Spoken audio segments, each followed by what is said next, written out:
Welcome, everyone, to our second HEDNA at Home. While we wish we were together, we've assembled an amazing agenda, and we are thrilled to announce we have nearly 450 registered attendees for today's session. My name is Audrey Moranti, and I work for SABRE.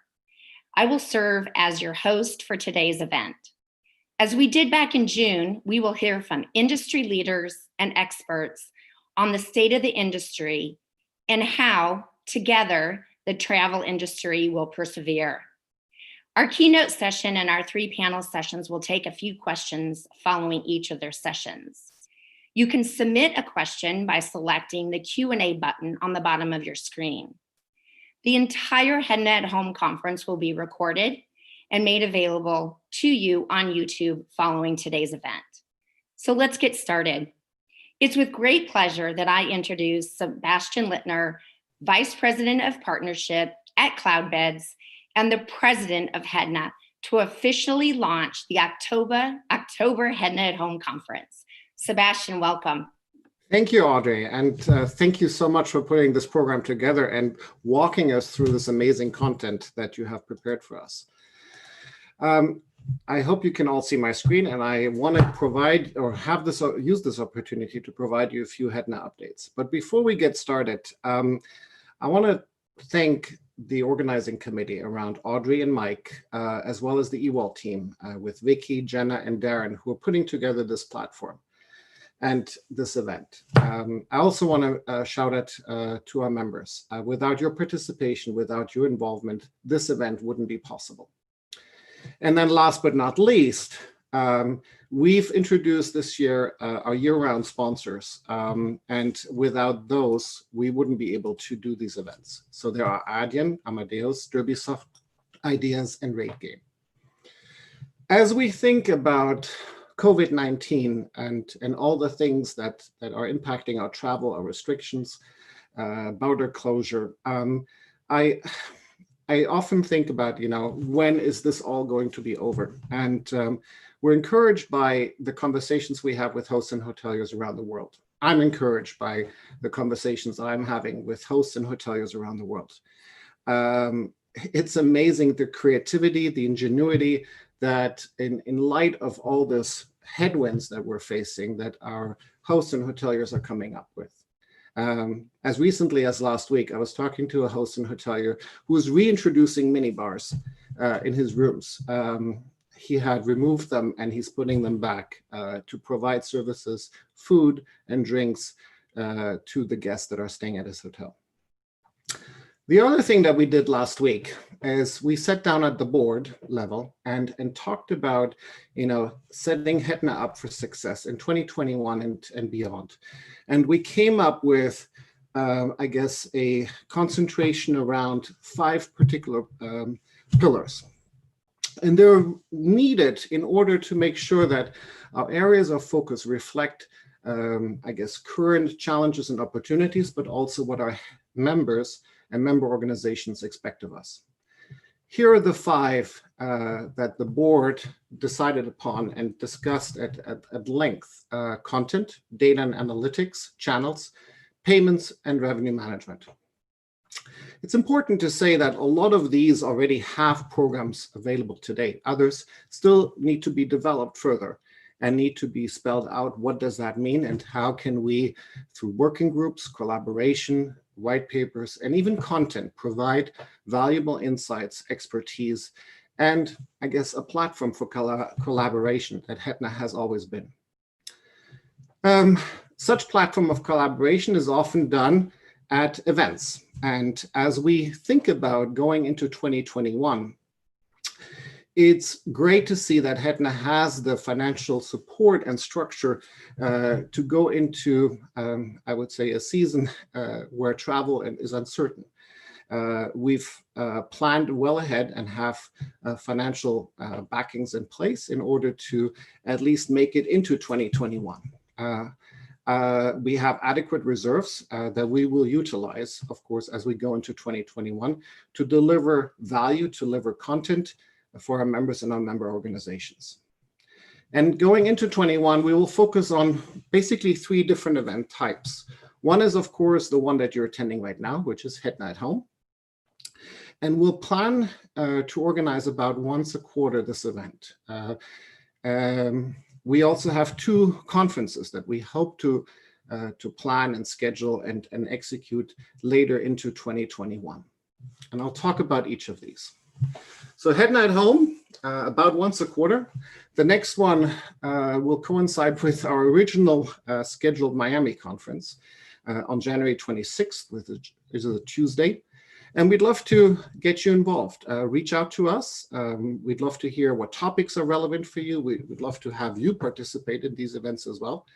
I know Audrey and the team are always looking for creative ideas, content that they can share on this platform. If all goes well, and I'm confident that we will have a vaccine and that the world will have come together to create travel and hospitality standards. But if all goes well, by June of next year, June 14th to the 16th, we will be convening together in Vienna, which I'm particularly excited about, and looking forward connecting and discussing with us how we get out of this fantastic crisis. Later that year, back in October, on October 11th to the 13th, we will be meeting in Miami. We had originally planned to meet in Miami in January, but we'll hope to move that date, and we have moved that date successfully to October 11th to the 13th. Now, HEDNA is nothing without our members and without the engagement of our members. We have 5 working groups already in place: the Open Payment Alliance, the third-party compensation, guest-centric payments, hotel analytics, as well as connectivity. You can find out about these working groups on our website at hedna.org/working groups. You can also, of course, engage there, participate, contribute, join the working group, and let us know if there's any additional working groups, any additional topics, additional concerns that you have that you think we need solving for. So yeah, reach out to us and let us know. Couple of board updates that are quite critical as well. We're super excited to welcome Alexandra Sari, or Sandra. She's the Director of Global Distribution and Strategy Operation at Hyatt Hotel Corporation. She's joining us to assume the board position of Jason Kennedy, who left for a job in payments at McDonald's at the end of September. So welcome, Sandra, and thank you so much for supporting the organization and joining our board. We also have, in due course, a board election that is opening. You will receive later today an email notification that solicits the participation and the nomination of board members. As you well know, our board members are elected by the members, by the HEDNA members. The board term starts on January 1st and goes for about 2 years and is open for hospitality and technology professionals. Now, without further ado, I don't want to get between you and some amazing content. I will turn it over to Audrey. One more time, I do want to thank our sponsors, our year-round sponsors, for supporting this organization and this, I guess, association, and allowing us to do events like this one. Audrey, back to you. Thank you, Sebastian, and welcome back, everyone. I am so pleased to introduce our first conference speaker. HEDNA at Home is honored to have Katie Morrow, Vice President of Data Partnerships at TravelClick, an Amadeus company, back with us today as our keynote speaker. Katie is a recognized leader in hospitality industry benchmarking and data analytics. Katie will present the latest aggregated data and trends to help us through and beyond recovery. And remember, Katie will be taking questions following her session. Thank you and welcome once again, Katie. Thank you so much, Audrey, for having me back. I'm just going to go ahead and start my video there. So I think it's amazing, right, since June, how much has changed, yet how much has stayed the same. I'm sure we all feel that way right now. What I'm going to do is talk about the data, like Audrey mentioned, our future on the books data that we collect from about 30,000 hotels globally. And we'll look at some trends around channel and talk about, how do you continue to prepare for recovery and work through this time with so much uncertainty. So when we met back in June, I talked a lot about the leisure traveler and how that was really helping a lot of markets drive occupancy. And with people back in school in many places, or virtual school, we're not seeing as much of that leisure travel. And so now, how do we handle that? How do we work together as an industry to make sure that we can continue to drive more business and grow occupancy? So I thought it was quite interesting. I did not talk to Sebastian much before today, but I feel like we'll cover 3 of the pillars that were mentioned, that he discussed with the board this past week. So data and analytics, channel information, as well as revenue management. So without further ado, I'll get going here and we'll look at some data. Let me see if I can get the screen to move. There we go. So based on who we had registered for the event today, I picked out some key markets and we'll look at market performance and similar data across the different markets. I'll do just one quick slide of group outlook. I don't want to end on a negative note. I want to make sure that we end positive. So I'll give you a little bit of a hint there.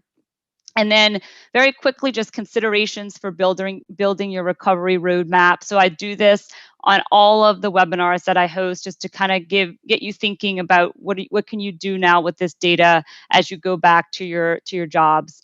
And like Audrey mentioned, I will save time for Q&A. So I think I have a few extra minutes compared to June. So I'm hoping that we have some time for Q&A, because I know there was a lot of questions last time, and that's my favorite part, is being able to answer your questions. So here we go, market performance. Katie, So I don't think you're sharing your screen yet. Oh, shoot. Well, luckily, we haven't shown anything good yet. Let's see if I can try that again. Thanks, Sebastian. You're welcome. Is it now? Is it there now? Yep, okay, perfect. Yep, I see it. Okay, perfect. Thank you. Okay, so what we're looking at here is the worldwide booking activity. So in blue, you can see the number of reservations. In orange, the number of cancellations, and then what that yields are the net reservations in gray. And so when we spoke in June, I showed you this same chart. I think it's very telling just to be able to see where we were at the beginning of this year, where we ended up really in the beginning of COVID in March, and you can see how we were negative net reservations, so more cancellations than bookings then. And definitely as you move into some of the summer months, you can see an increased number of reservations. And, it was positive in many places, especially in the United States, where we saw, quite a bit of occupancy growth in markets that we don't typically talk about, but there was definitely people traveling. So as we get closer to the end here, so if you're looking as of 9/27, so the week of September 27th, there were 7.3 million new reservations made. There were 1.6 million cancellations, and that yielded a 5.7 million net reservations. So if you're looking at the past 3 weeks, you're kind of seeing a little bit of a drop off in net reservations. Cancellation seems to be pretty flat, mostly because most cancellations happened long ago, but the new reservations are not growing as much. So like I mentioned, not as much leisure travel, even though there is still some, not as much. And so, you have to try to make up for that in the different segments, so that, unfortunately yields less new reservations.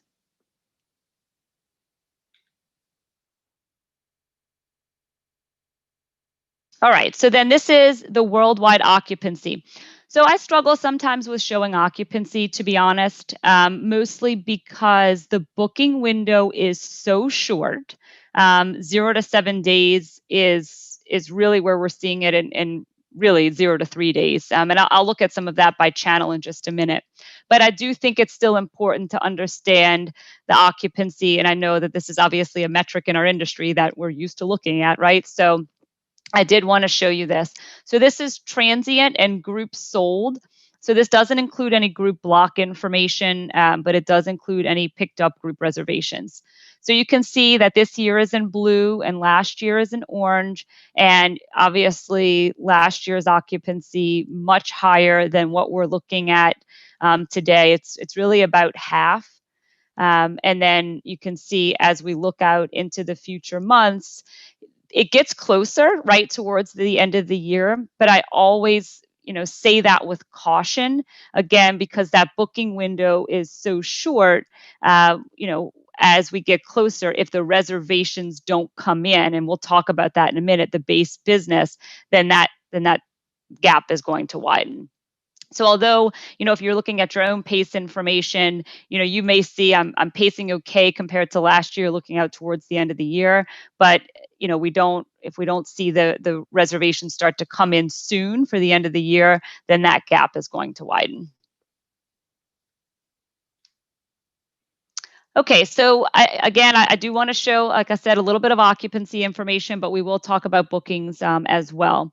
So what I show here is October 4th through December 31st. So through the rest of the year, what are we looking at from an occupancy standpoint? And on the left-hand side, you're looking at really the high-level regions of the world. And then from the country standpoint, these are some of the countries that I'll be talking about today and deep diving into today. So if you look, South Pacific really leads from an occupancy standpoint, but a lot of that, sometimes can be deceiving. It can be still being used for, housing, different people associated with COVID, if people are quarantining, those types of things.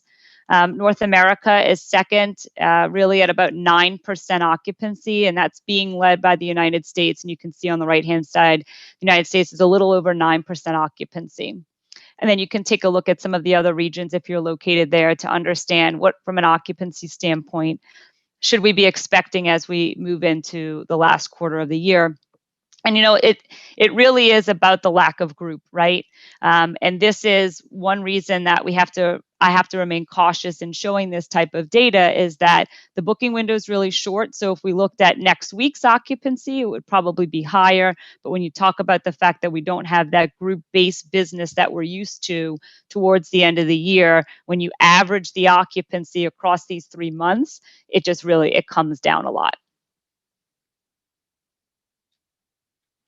All right, so starting with the US. So I'm sure if you've been on any of the webinars I've hosted so far, you recognize the left-hand side box there. So this is our net reservation activity.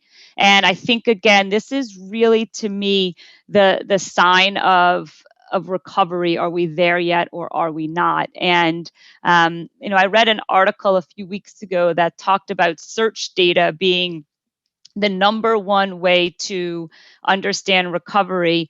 And it's one way, right? But I disagree with it being the best way to understand what's going on, because I can tell you, I am searching for a European trip for next year because I am adamant that I will be in Europe next year.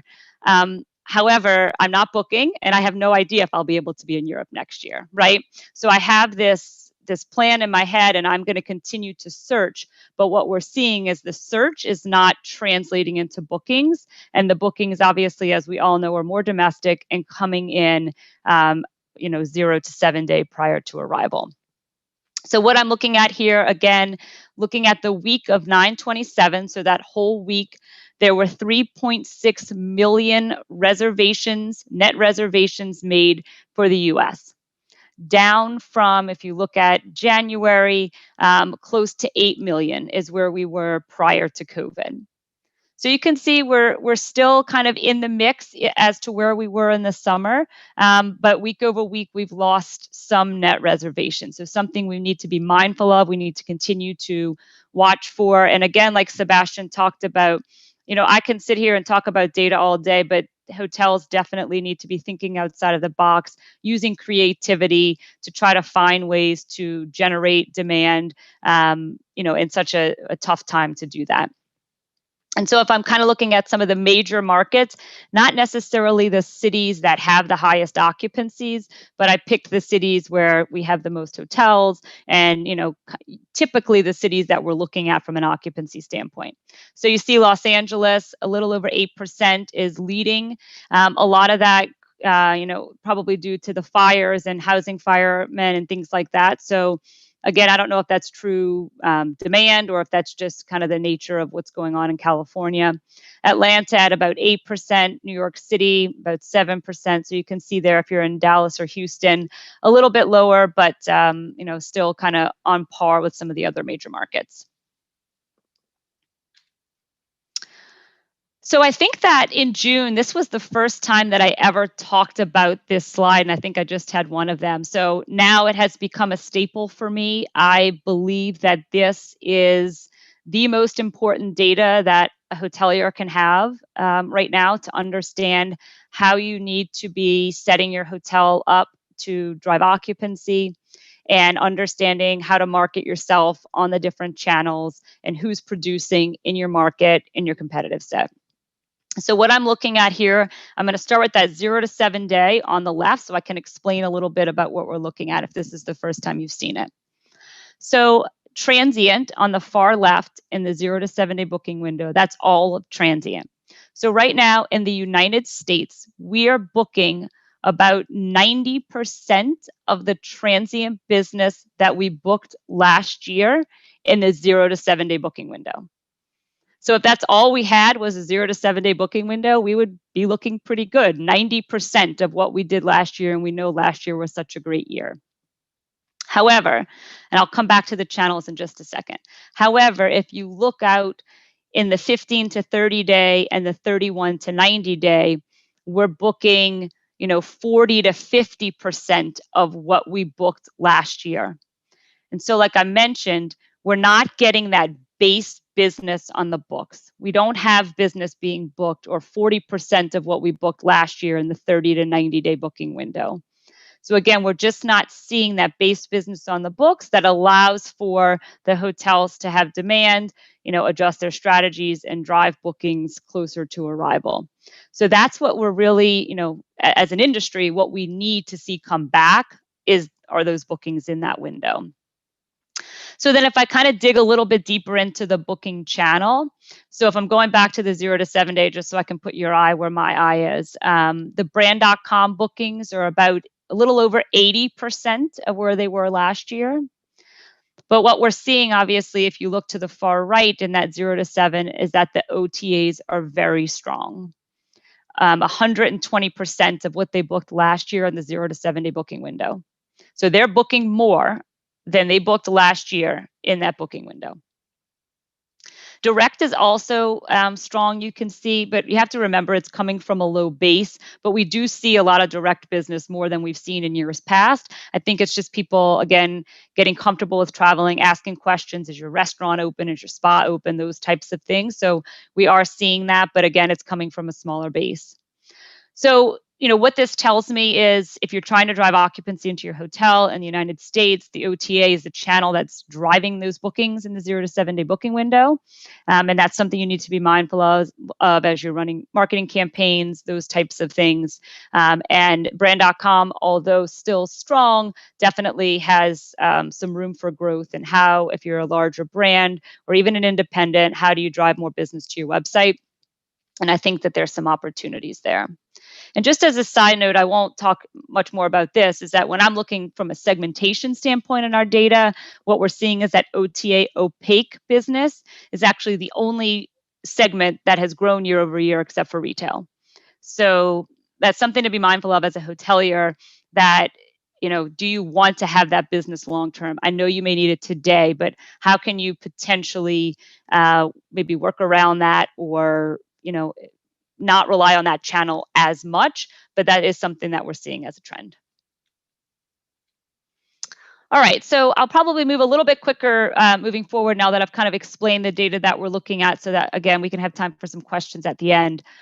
So for Canada, I mean, I know Sebastian mentioned about border closures. My family is in Canada. I can't get there. So I know it's hard in some cases or in some places to be able to ever get back to where you were last year with some of the restrictions that are in place. So still, I would say for Canada, being that you can really travel mostly within Canada, not doing as bad as I guess it could be. But definitely since the summer months, there's been a drop off in reservations. So it'll be interesting to see without the international travelers coming to ski in some of the big markets in Canada, what will happen as we move into the winter. So it's definitely something to continue to watch to see if there's opportunities there. If they're making any changes to border closures, those types of things, it's definitely important to keep your finger on the pulse if you're in Canada to understand, who can you market to, or is it really just domestic travelers that will be coming to your hotel potentially? And from an occupancy standpoint, again, I won't touch on each market, but you can take a look at the key markets in Canada and understand, how they're comparing. And if you're located in any of these markets, you can understand kind of on the books, what are we expecting for the rest of the year. All right, and then Canada. So again, same information that we saw. So overall transient up about 70% of last year in the 0 to 7 day booking window. And here, direct and OTA, it's a very similar story. I think that, a lot of consumer behavior seems to be similar, where they're either a little bit more concerned calling the hotel or maybe less concerned and booking a last minute trip on an OTA. And that's why I think you see really those numbers, numbers rise there. So China, I don't know if we have anybody on the call from China, but I always just like to look at this because, obviously China was impacted first by COVID. You can tell by looking at the left-hand side where they were having more cancellations than bookings really at the beginning of last year, so mid-January. And then really the rest of the world is about that mid-March period where you saw that negative. So you can kind of see where China has come since then. Pre-COVID, about 1 million reservations. And you can see that there were times in September where they had more net reservations than they did in January at the beginning of this year, pre-COVID. Right? It could be seasonal, so it's kind of hard to compare that. We'll have to start to look at, year-on-year comparison there. But they did have very strong time periods in September. I've seen that by, listening to some of the brands talk about good numbers in China, some group coming back, those types of things, corporate travel. But obviously still a lot of opportunity in China, based on more international travel. Right now, it's mostly domestic. You can see that week of 9/27 with 804,000 net reservations. They actually declined pretty drastically week over week there. So I'm not sure what that has to do with, but again, it'll be interesting to continue to watch that. And looking at some of the major markets, Beijing, Shanghai, Shenzhen, you can look at what they should be expecting right now for the occupancies for the remainder of the year. But as we talked about with that short booking window, we expect those to grow as we come into each week. And then China here, so you can see, again, in that 0 to 7 day booking window, they're very strong, actually picking up more in that 0 to 7 day booking window than they did last year on the transient side.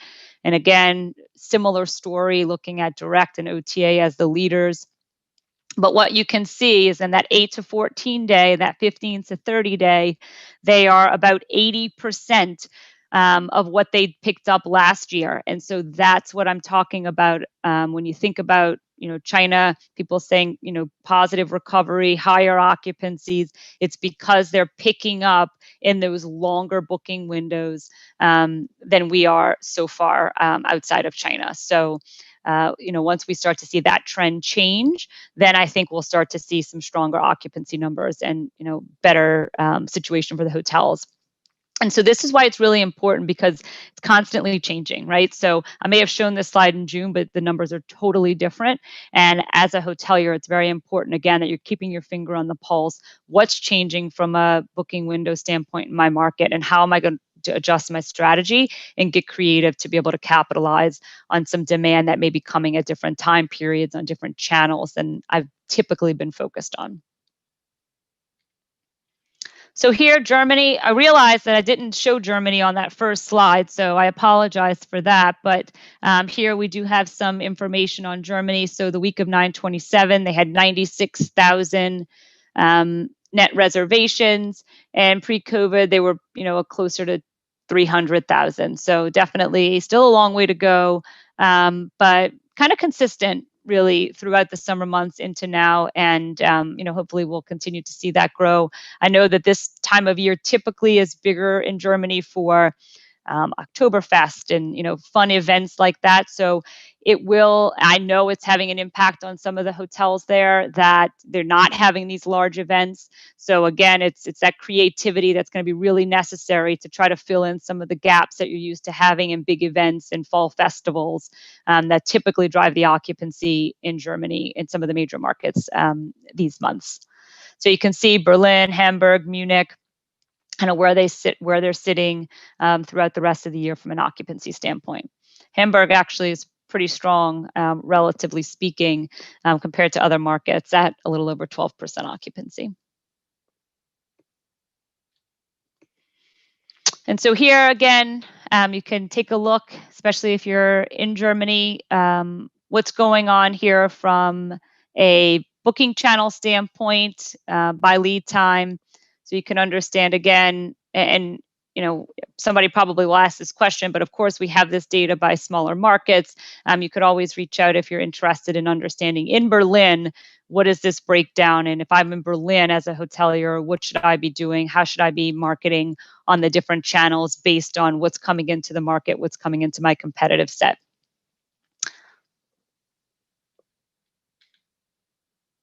Okay, so then moving into Spain. So I know that there's been kind of a little bit of up and down in Spain with a rise in cases in Madrid, potential closures again. I'm not exactly sure where it stands today. I won't comment, but you can definitely see that we're still looking at very small numbers. I think that Madrid being impacted has led to a lot of decline in big city travel there, corporate travel there, which definitely is impacting the number of reservations.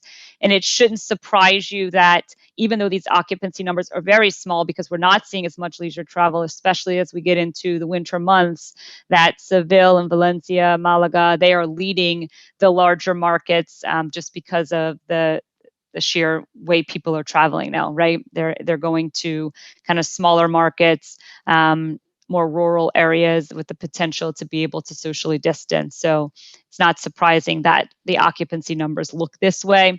But again, knowing how travel typically happens in Europe, it will be interesting to watch how this plays out through the rest of the year in some of these markets that I think do typically a little bit better in the summer months. And here you can see, again, looking at the lead time information. I mean, Spain, especially if you're looking in that 30+ window, I mean, we're just not seeing any business being booked. So that is concerning as we continue to navigate this recovery, that we're just not seeing that base business on the books. Definitely stronger in the 0 to 7, although still some opportunity there, sitting only at 60% of the transient business booked last year.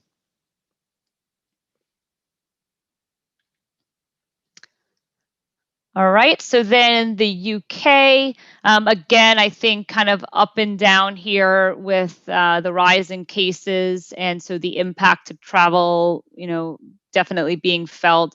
So if you look at some of the months in August, as we know, a typical travel period in Europe, you see a little bit more positive numbers. So I'm looking at 8/16 and 8/30, and you can see about 200,000 net reservations.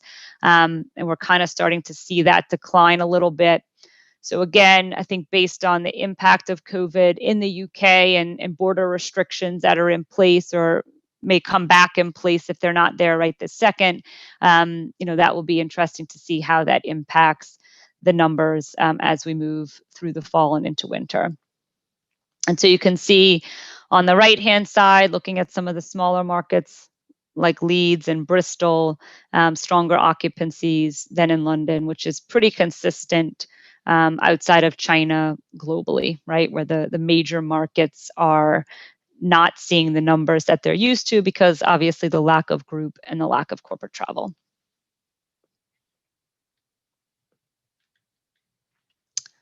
Okay, and then here, again, the lead time information for the UK, looks better than Spain in that 30 to 90 day window where you have, some activity there. But again, just to repeat here, it's important that we, as we move through this, right? I don't know if there's anything anybody can do right this second, but as we move through this, it's going to be important to just watch that really the 15 to 90 day booking window and watch what's happening in your market. And again, make sure that you're ahead of the curve as far as putting strategy in place once you start to see those numbers rise. And, it's been interesting for me as I've watched the data over the months that 31 to 90, even though it's not even 20% of last year, I can tell you months ago, like in April, it was probably 5% of last year, right? So we're constantly seeing this get better. I mean, I think everyone feels that, but we're still not there yet. But my point is that it's constantly changing. So it's definitely something you need to be watching for because you don't want to miss that opportunity when base business comes back, when people are starting to book further out, when people are starting to book group again. You're not missing out on that. So it's important to keep up with that in your own market and competitive set. All right, so I said I didn't want to end on bad news. So I'm going to give you just a quick outlook on group. So this is worldwide group. And these are small numbers, mind you, very small numbers, but at least I see something that I would consider flat. Flat to me is fantastic right now. So I'm going to be happy with that. So in Q1, so we're comparing 2021 to 2020, right? So in Q1, we're down, right? We're at 4.5% group on the books right now for Q1. And last year at the same time, we were at 8%. So not great in Q1. Q2, we get a little bit better. 7% on the books in 2020, 5% on the books in 2021.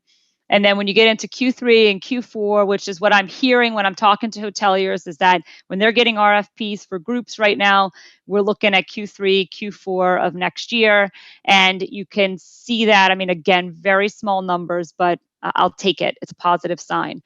So, as long as we do what Sebastian said and we have a vaccine and we can all come together, I'm hopeful that we will continue to see growth. We know that there's pent up demand. We know people want to see each other again. Look at us. I want to be in Vienna 100%. And so I think that we will see it happen. And I think we're already starting to see signs of that. I think people have confidence that we will be able to be back in person again. And I think you're seeing that in the data. So again, we'll continue to monitor this and share this, but I wanted to end on a positive note on the data side. All right, so this I won't take too much time, but just a couple of considerations, and I think I've probably mentioned these. Sorry, my fly-ins did not work, so we'll just go with it. I'll just put them all in, and then it'll all make sense. How about that? All right, so number one, so understand the booking window by channel and your comp set and market. And I've talked about this the past 20 minutes, right? I think it is critical to understand when you should be marketing, where you should be marketing to be able to capitalize on the small amount of demand that exists. And I understand as a hotelier, I've been in your shoes, never worked at a hotel during a pandemic, but I understand that marketing dollars are always limited. They are more limited now. So you want to make sure that any investment that you make has a clear ROI. And the best way to do that is to understand where and when the travelers are booking. Number two, ensure you're visible in all phases of the booking funnel. And I told my own story about this, right? I think it's important, and I'm not a marketer. And so many of you on the call, maybe if not, talk to your colleagues about how do you make sure that you're visible in both or all phases of the funnel. But for me, really, it's the search and the book.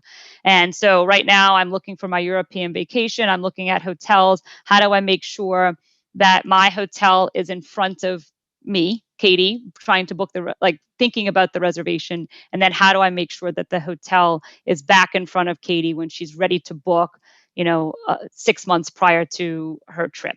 So that's I think more important than ever is how are you visible in all of the phases, but, specifically those two phases. And then evaluate changes in your market demand, feeder markets, and competition activity. I mean, this is just, again, keeping your finger on the pulse. What's changing? Are you seeing any group demand come into the market? Are you seeing travel for Thanksgiving if you're in the US, or Christmas if you're really anywhere in the world? Any of these time periods, are you starting to see activity? If so, how do you capitalize on that? And then understanding, I think feeder market information is really important. I understand that most travel right now is domestic. And so if, I'm in New Orleans, where are people traveling from? Where should I be spending my maybe commercial dollars on? Those types of things to be able to get people to come to New Orleans if people are already traveling here to start with. So I think all of those insights are extremely important. I know that as a hotelier, we talk about analysis paralysis, but right now, I feel like it's really critical to make sure that you have enough data and the right data because you're having to think outside of the box and think very differently than you have. To me, any time that I can remember. So I think it's really important that we have the right data and are utilizing it to the best of our abilities. And here I have this. I'll share the deck with Audrey and the team, but we do have a crisis management page up on Amadeus's website that has a ton of information, lots of different playbooks to help you through the recovery. So if you're interested in that, there is the link. You will get the presentation to be able to click on the link. Or of course, if you already have contact with anyone at Amadeus, you can reach out to them. And all right, Q&A. Okay, so oh my gosh, I only have 2 questions. All right, so somebody asked, how does the group outlook look versus 2019? Very good question. I don't have the answer right this second, but I think that's a very valid point. I should add that in because we're even talking about internally, how do we prepare for next year when year-over-year data really, again, is irrelevant as it is right now, because all of our products are year-over-year. So we have to be thinking about that, right? How does it really compare to 2019, more in a typical year as opposed to 2020? So great question. I will try my hardest to get that information as soon as possible. And then maybe, Audrey, I could send it to you and we could have that uploaded, or I can maybe even add it into the presentation. So that was a great question. Any view, okay, then the other question, any view of occupancy is better midweek versus weekend? For the most part, what we've seen is weekend is stronger. But if you have a specific market that you wanted to look at, I'm happy to pull that information. We can definitely look at it weekend versus weekday.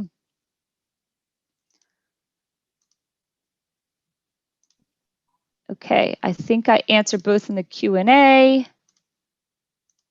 And let me just make sure. Okay, so a couple of people, just one on the chat. How are the rates 60 to 90 days out? Guido, I'm assuming you're meaning publicly available rates. I'm going to have to look into that for you. I don't know. I mean, what we're seeing for the most part, right, is that there is a lot of discount offers. not advanced purchase. Really, no one's running advanced purchase rates anymore. But what we're seeing, like I mentioned, is in that 0 to 7 day booking window, there's a lot of rate dropping, a lot of reliance on OTA opaque, and a lot of rates dropping. I actually wrote an article recently, well, it's probably not recently, probably sometime in the summer, that talked exactly about this. And even some markets that were seeing strong demand, like Destin, Florida, as an example. I mean, they were seeing 80+% occupancy many weeks in the summer, and still 0 to 7 day, the rates were just dropping. And again, this is, something I caution, right? Because we know as an industry, it's very hard to recover on rate. It takes many, many years to recover in ADR. I know that that's very easy for me to say sitting here in my house, that don't drop your rates, because I know that people are trying to pay their employees and all of these things. So I can totally appreciate that. But if there's any way, if you can look at your data and understand that there's demand, if there's any way that you can hold on to rate by providing more value to the customer, if it's a lot of local travel, potentially including valet parking or those types of things. If there's any way to keep the rate higher by giving value, and that there's demand and there's no need to drop rate, then I would try my hardest to do that. But obviously, if you're running 10% occupancy and you're just trying to get people in the hotel, then I understand the strategy. Okay, this is a good question. I don't know if I'm the best person to answer, but I'll try.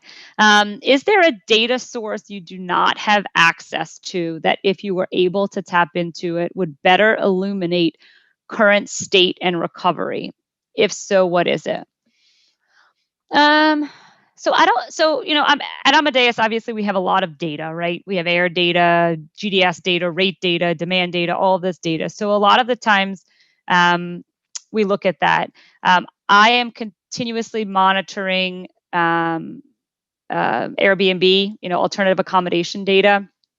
But I think for me, some of the things that aren't necessarily about demand, right? More about restrictions and feeder market information, and what is the status of COVID in my main feeder markets.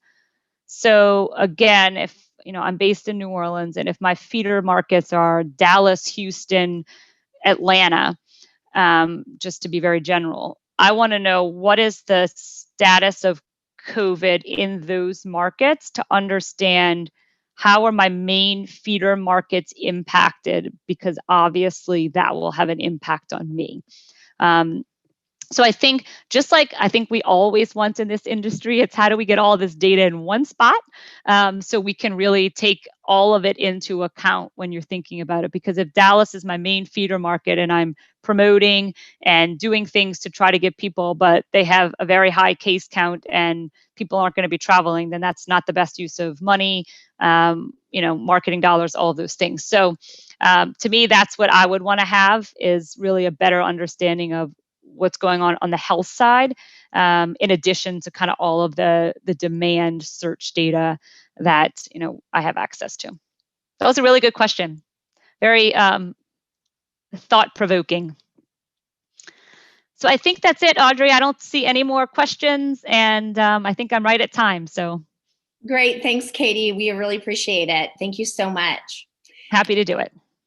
So as always, Katie provided valuable, insightful information to our members as we continue to manage through COVID. The information that she gathers for us and is shared through TravelClick and her is just critical to the industry. The information, as we mentioned, and Katie's presentation will be shared. It will be out there on YouTube. It's a lot of information to go through. And as Katie mentioned, it's important to start thinking about how to use our creativity to generate that demand back into our markets. So thank you again, Katie. It's very much appreciated. And next, I'd like to introduce Henry Hartefelt, President of the Atmosphere Research Group and a travel industry analyst. Atmosphere Research is an independent travel industry strategic market research firm, and their research is designed to help hotels and prepare for emerging trends.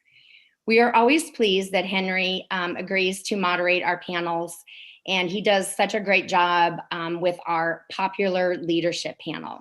So once again, he's gathered some of the most recognized leaders in our industry for this panel, and I will hand it over to Henry. Audrey, thank you. And hello, everyone. Greetings from San Francisco. It's a pleasure to join everyone at this HEDNA at home.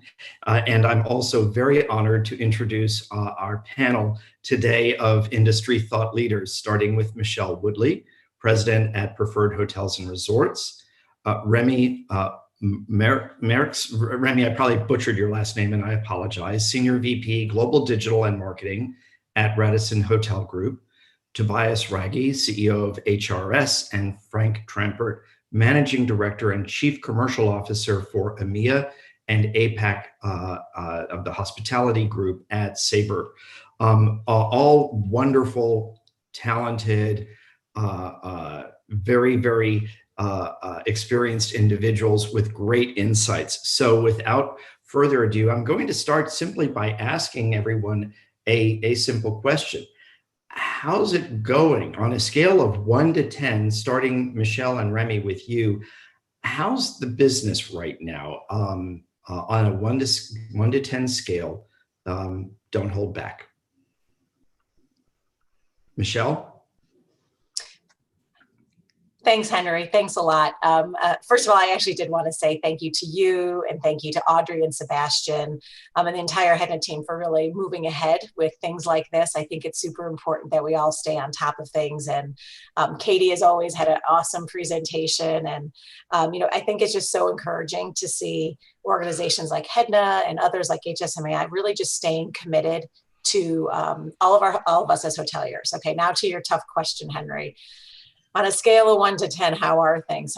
I gotta say middle of the road right now. And it depends on what the topic is, right? If it's actually revenues and business into hotels, it's not such a great number. Yeah. If the question is how are things in terms of enthusiasm and looking forward, then it's a much higher number. So I'm going to be non-committal to you on you, Henry, because that's a really tough question to answer. Oh, but Michelle, I don't do non-committal. 1 to 10, give me a number just on the business, the revenues and demand. Okay, revenues and demand are going to be a 6. Okay, great. Remy? Sure. Thank you, Henry, and thank you, HEDNA, for inviting me today. I'm very pleased to be here. Knowing, Henry, that we went down to 0 on your scale back in April and May, I would be a little bit more pessimistic and rated at 4 for the time being in terms of revenue and demand. Okay. We need to take also into consideration that the crisis is not over. So we are in many places in the world in the middle of a second big wave of the COVID-19. And that doesn't help, of course, to rebuild and to recover the business. So I would stay at 4. Okay, that's good. And actually, that's a good segue because I want to open this up to everybody. The crisis is still very real. And Remy, as you pointed out, there are places in the world where we are seeing a surge again. So I'd like to understand how each of you have worked to realign your organizations internally, externally to manage through the crisis. How have you readjusted your priorities and your focus? So Remy, actually, I'm just going to ask you, since you were the last one up, to continue and share with us, if you would, please. Sure, I'll do that as quick as possible. We had to react very quickly, and you will see that throughout the different questions and topics I'm sure we will cover today.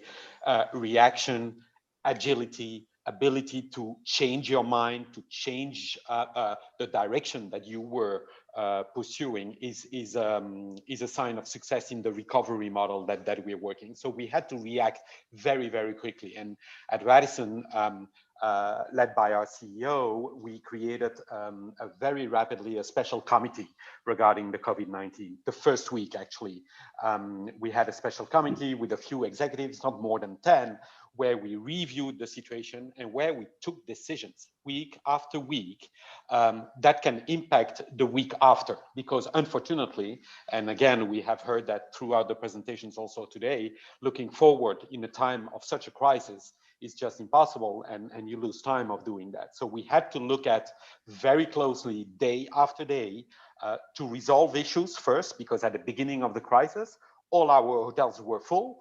Thanks to all the demand that we were driving until the crisis. The looking forward of 2020 was amazing, was huge for 2020, unfortunately. And of course, we had full of customers, so we had to take care of our customers. And that was also the sense of having this committee ready and meeting every single day to take the decision that can be actionable immediately. And very quickly after that, I think after 2 or 3 weeks, we started building a recovery plan, because we all hoped that suddenly it went away, the business, and that the business will come back sooner rather than later. And then we all know that that didn't happen, unfortunately. But still, we were building week after week recovery plans for the different destinations where we're operating. So I think it was really related to agility and ability to take very quickly decisions that could impact immediately our business. Thank you. Frank, how'd you guys respond at Sabre? You know, what have you, how's your group been working to make the adjustments you need to in terms of strategy, focus, and so on? Well, thank you, Henry. Thank you, HEDNA, and thank you, Audrey, for having me tonight, and hello to my fellow panelists. Look, it's been an interesting journey for sure, because 2019 has been was a really extraordinary year for us, not only for Sabre, but also for the hospitality division, which sort of continued into January. We had a fantastic start into the year, and only to recognize then when I came back from my last trip, which was on the 14th of March from Paris, and ever since I'm being grounded on Alcatraz, on Singapore, so to speak, without travel. So what happened from then, actually starting at the end of February till now, has been I think a very interesting experience for me, working for a very large global publicly traded company. And our executive team has very early on reacted very sensibly to the situation. We've been going through a deep dive in assessing, our cost structure. We've been looking at our debt structure. We've been very carefully managing our expenses. We have been very carefully renegotiating our backend infrastructure. Our business is heavily dependent on sort of the scalability and the volume. Over that, our cost is also structured in accordance. So we had some opportunities to rebalance our backend infra to help in this tremendous drop down of bookings and revenues. So we managed relatively fairly well through this. We then had to enact our revolving loans, and we had to increase our debt structure. We also enabled our ability to secure additional funding if we were to be able to access it. And as we sort of walking through the crisis in April and May, we also had to take some of our team members into a furlough scenario. And then when we came out of furlough, we sort of expedited the merger of our airline and travel solutions business, or our travel network business, the agency business. That project started about a year and a half ago, was scaled and scheduled to be finished next year. And so we accelerated the merger of those two business units to create a higher level of efficiencies. We also, mid-July, further strengthened our ability to work stronger between Asia Pacific and EMEA from a hospitality solutions perspective. So we created one executive team. That work started about a year ago, and then we sort of accelerated that a bit more in July. And then we really looked at refocusing and I would say like ruthless prioritization, I would say, on all the various projects so that we have embarked upon, be it from a product roadmap or be it from implementations with clients. And I think the biggest sort of aha moment was that we stayed true to the sort of overall architecture and structure that we have embarked on early on in 2019, and that is the 5 pillars in which we see our business evolving have remained a core focus for us. And we believe that it is a continued investment into our low-cost carrier business. We believe that further fostering our relationship with next generation distribution is important. Personalization remains an important aspect. Our ability to invest into a full service property management system from a hospitality perspective was something that we always wanted from the hospitality side of the equation. And we're now sort of having a playing card at the Sabre level to do that. And of course, our cloud transformation project with early on in the year where we announced our Google partnership remains a true focus. So we believe that the restructuring of the business, the realignment from the agency business and the airline business really has set us up successfully to continuously build this marketplace that we expect to mature in 2025, where we have a holistically integrated model playing to the entire landscape of the traveler journey from the agency, the airline, and the hospitality business. So that's sort of a little bit what we've done over the last 6 months. And we believe that the marketplace afterwards will be a dramatically reduced marketplace. Thank you. Tobias, we'd like to get your perspective, please. So to answer with a number, it's a 6. I think, when looking at what has happened, we grounded everybody on March 12th, basically went into a complete home office scenario in 35 markets.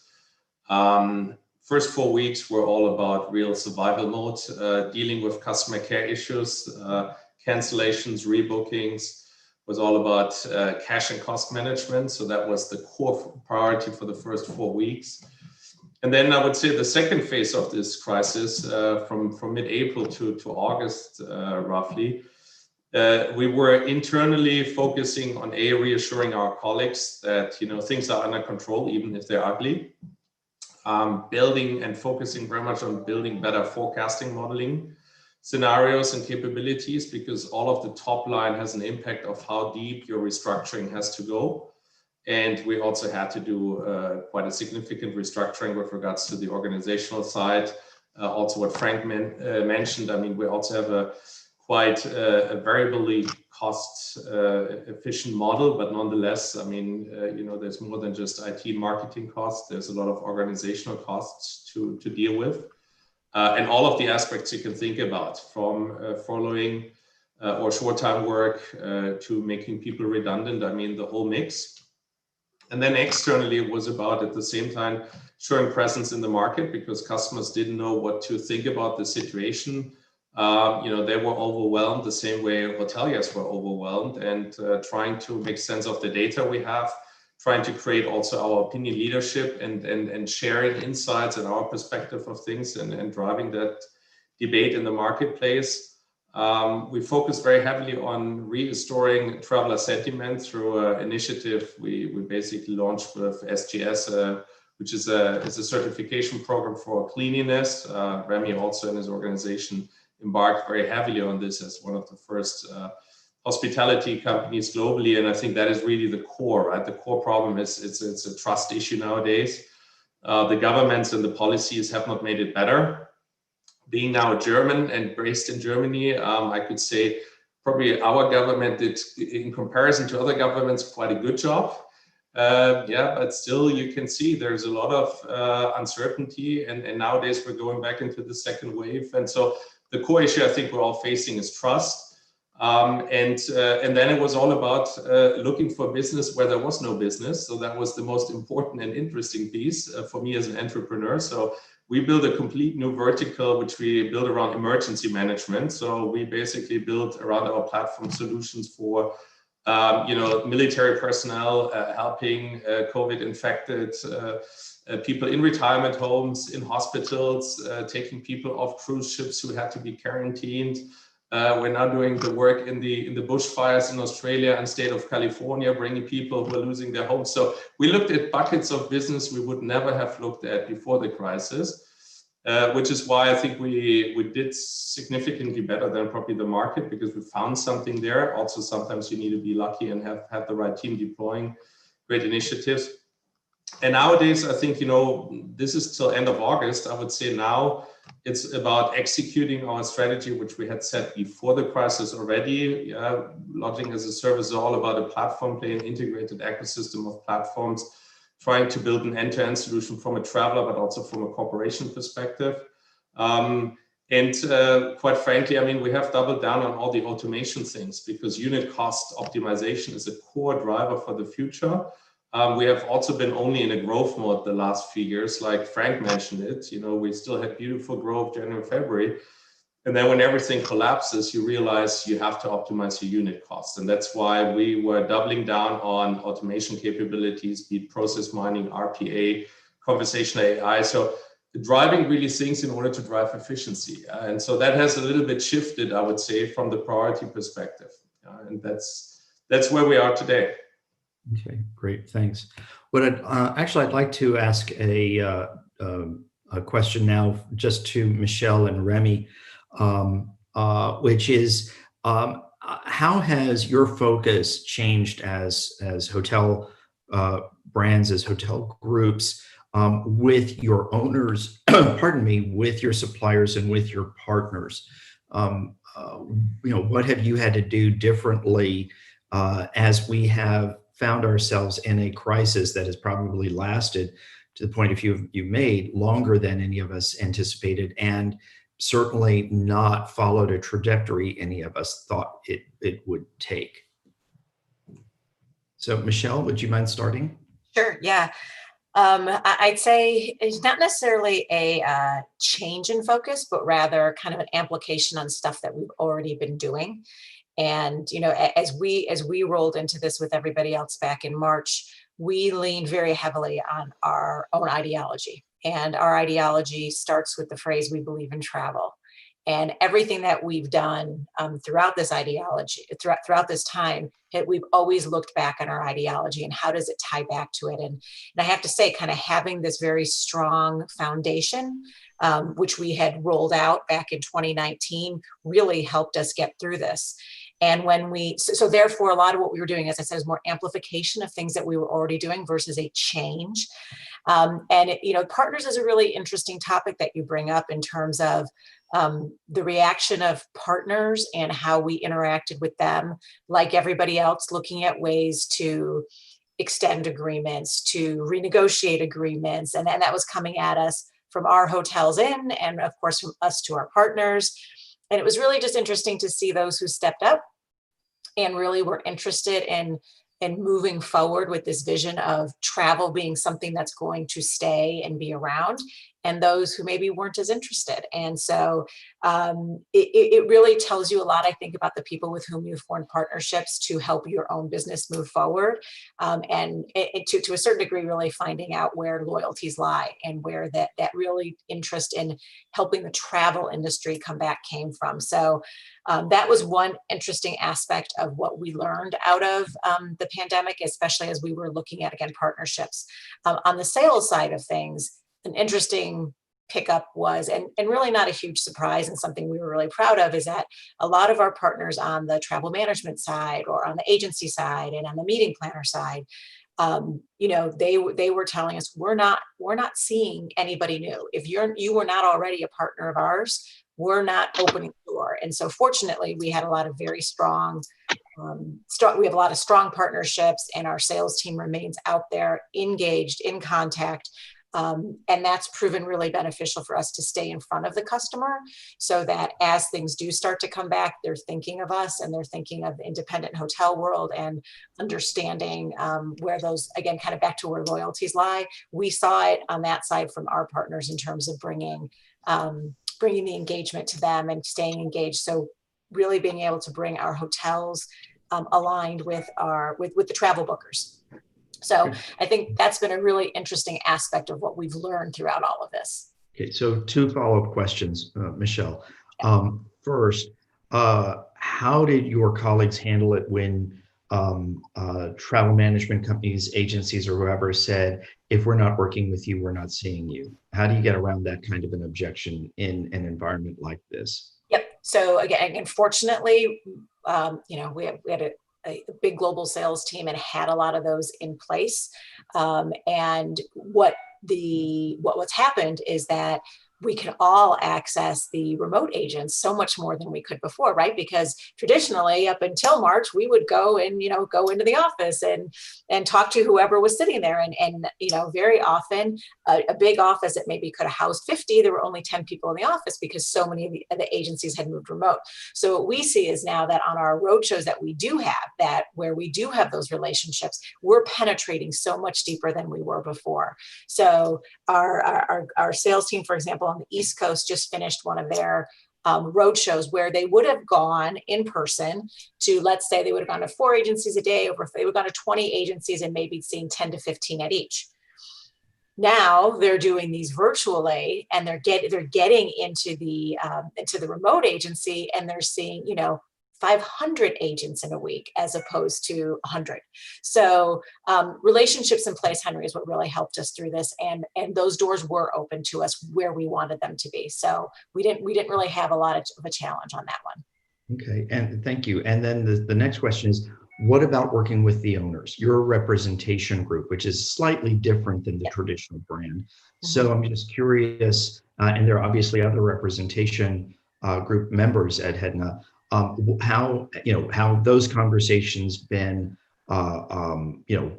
What's the state of that state? Yeah. So right, with independently owned and managed hotels, we had to listen really closely to what our members were saying to us. So owners, general managers, in some cases that's the same person, in other places it's different. And we have family owners, and we have major institutional owners, right? So we really run that gamut of who those owners are. So it's really listening to them. And I'll go back to that statement about partners and who was willing to be a partner and to be loyal. And our objective was to listen to what was needed and where we needed to make adjustments, whether it was through deferrals, whether it was through various forms of relief. But it was really based on the need of the owner or the general manager that we were talking to. Like everybody else, at every hotel, cash is king.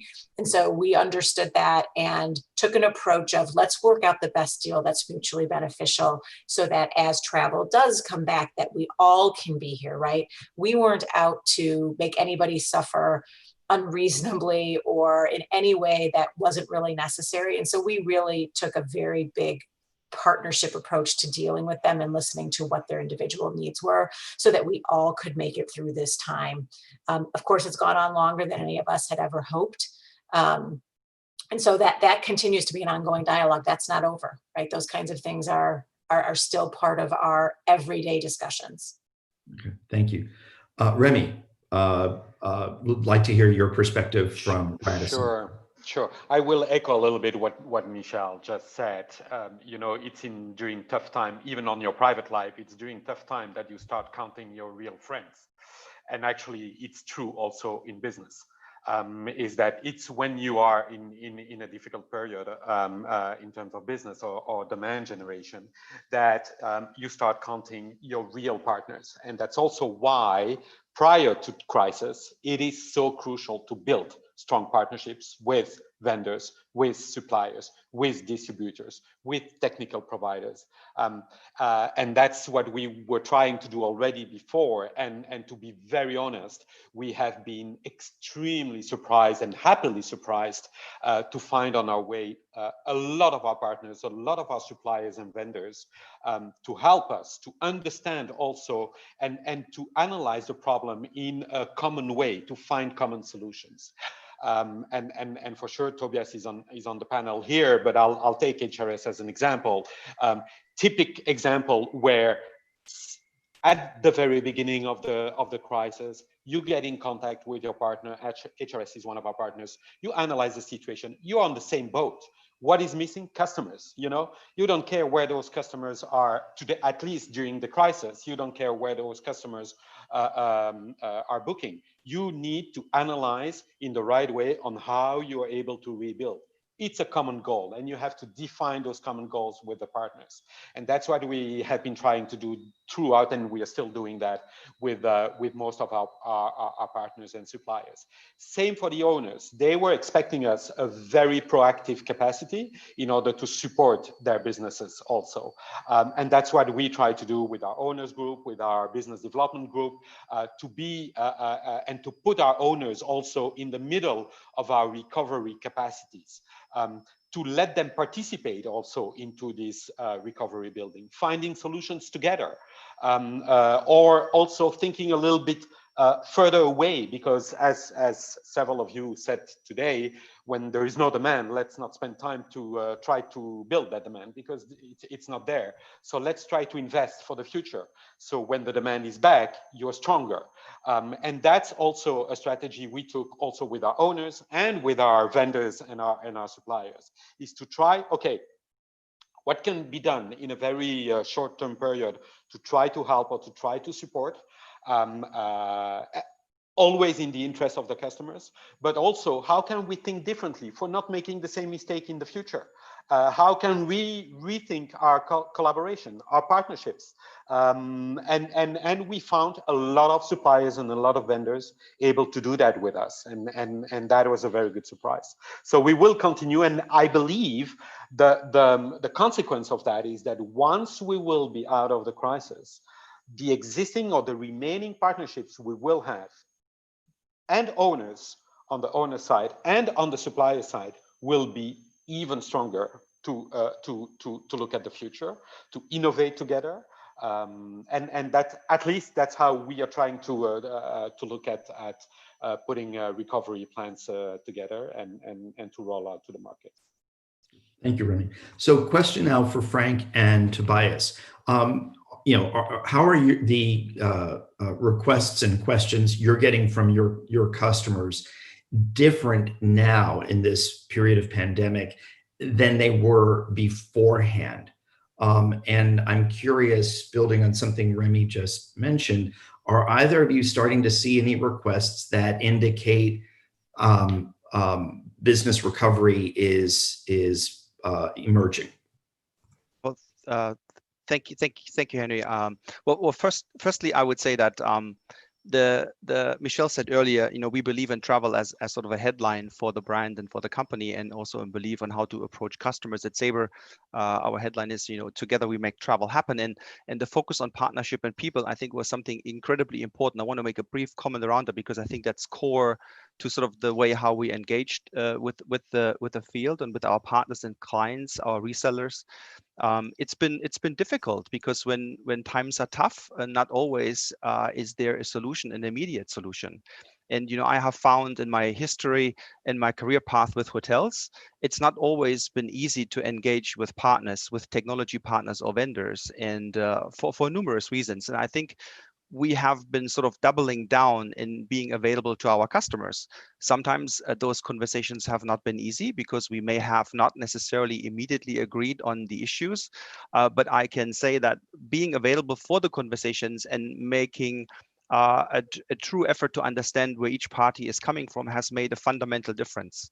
So we've been also advising our customers and maybe how to utilize this the situation in maybe implementing products or implementing services that may help with the recovery and to come better out of it. So a large portion of our efforts were also spent on educating and maybe giving sort of advice and bringing subject matter experts into the equation. We also have been receiving, numerous inquiries from other parties who said, hey, I'm having problems, how can I set myself up for stronger success as I look into the future?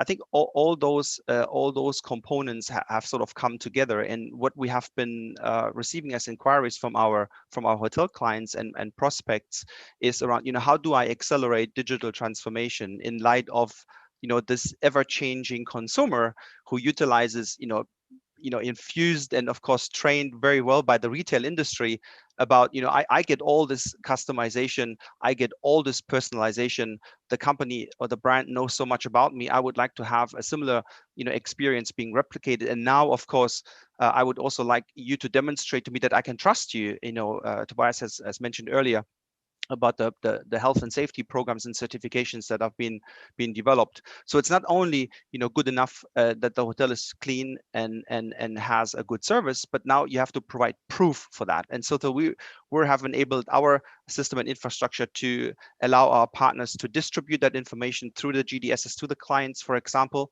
we have been doing a lot of work in sort of thinking about how you should think about this digital transformation process into the future, what kinds of steps you should be taking today to take advantage of that.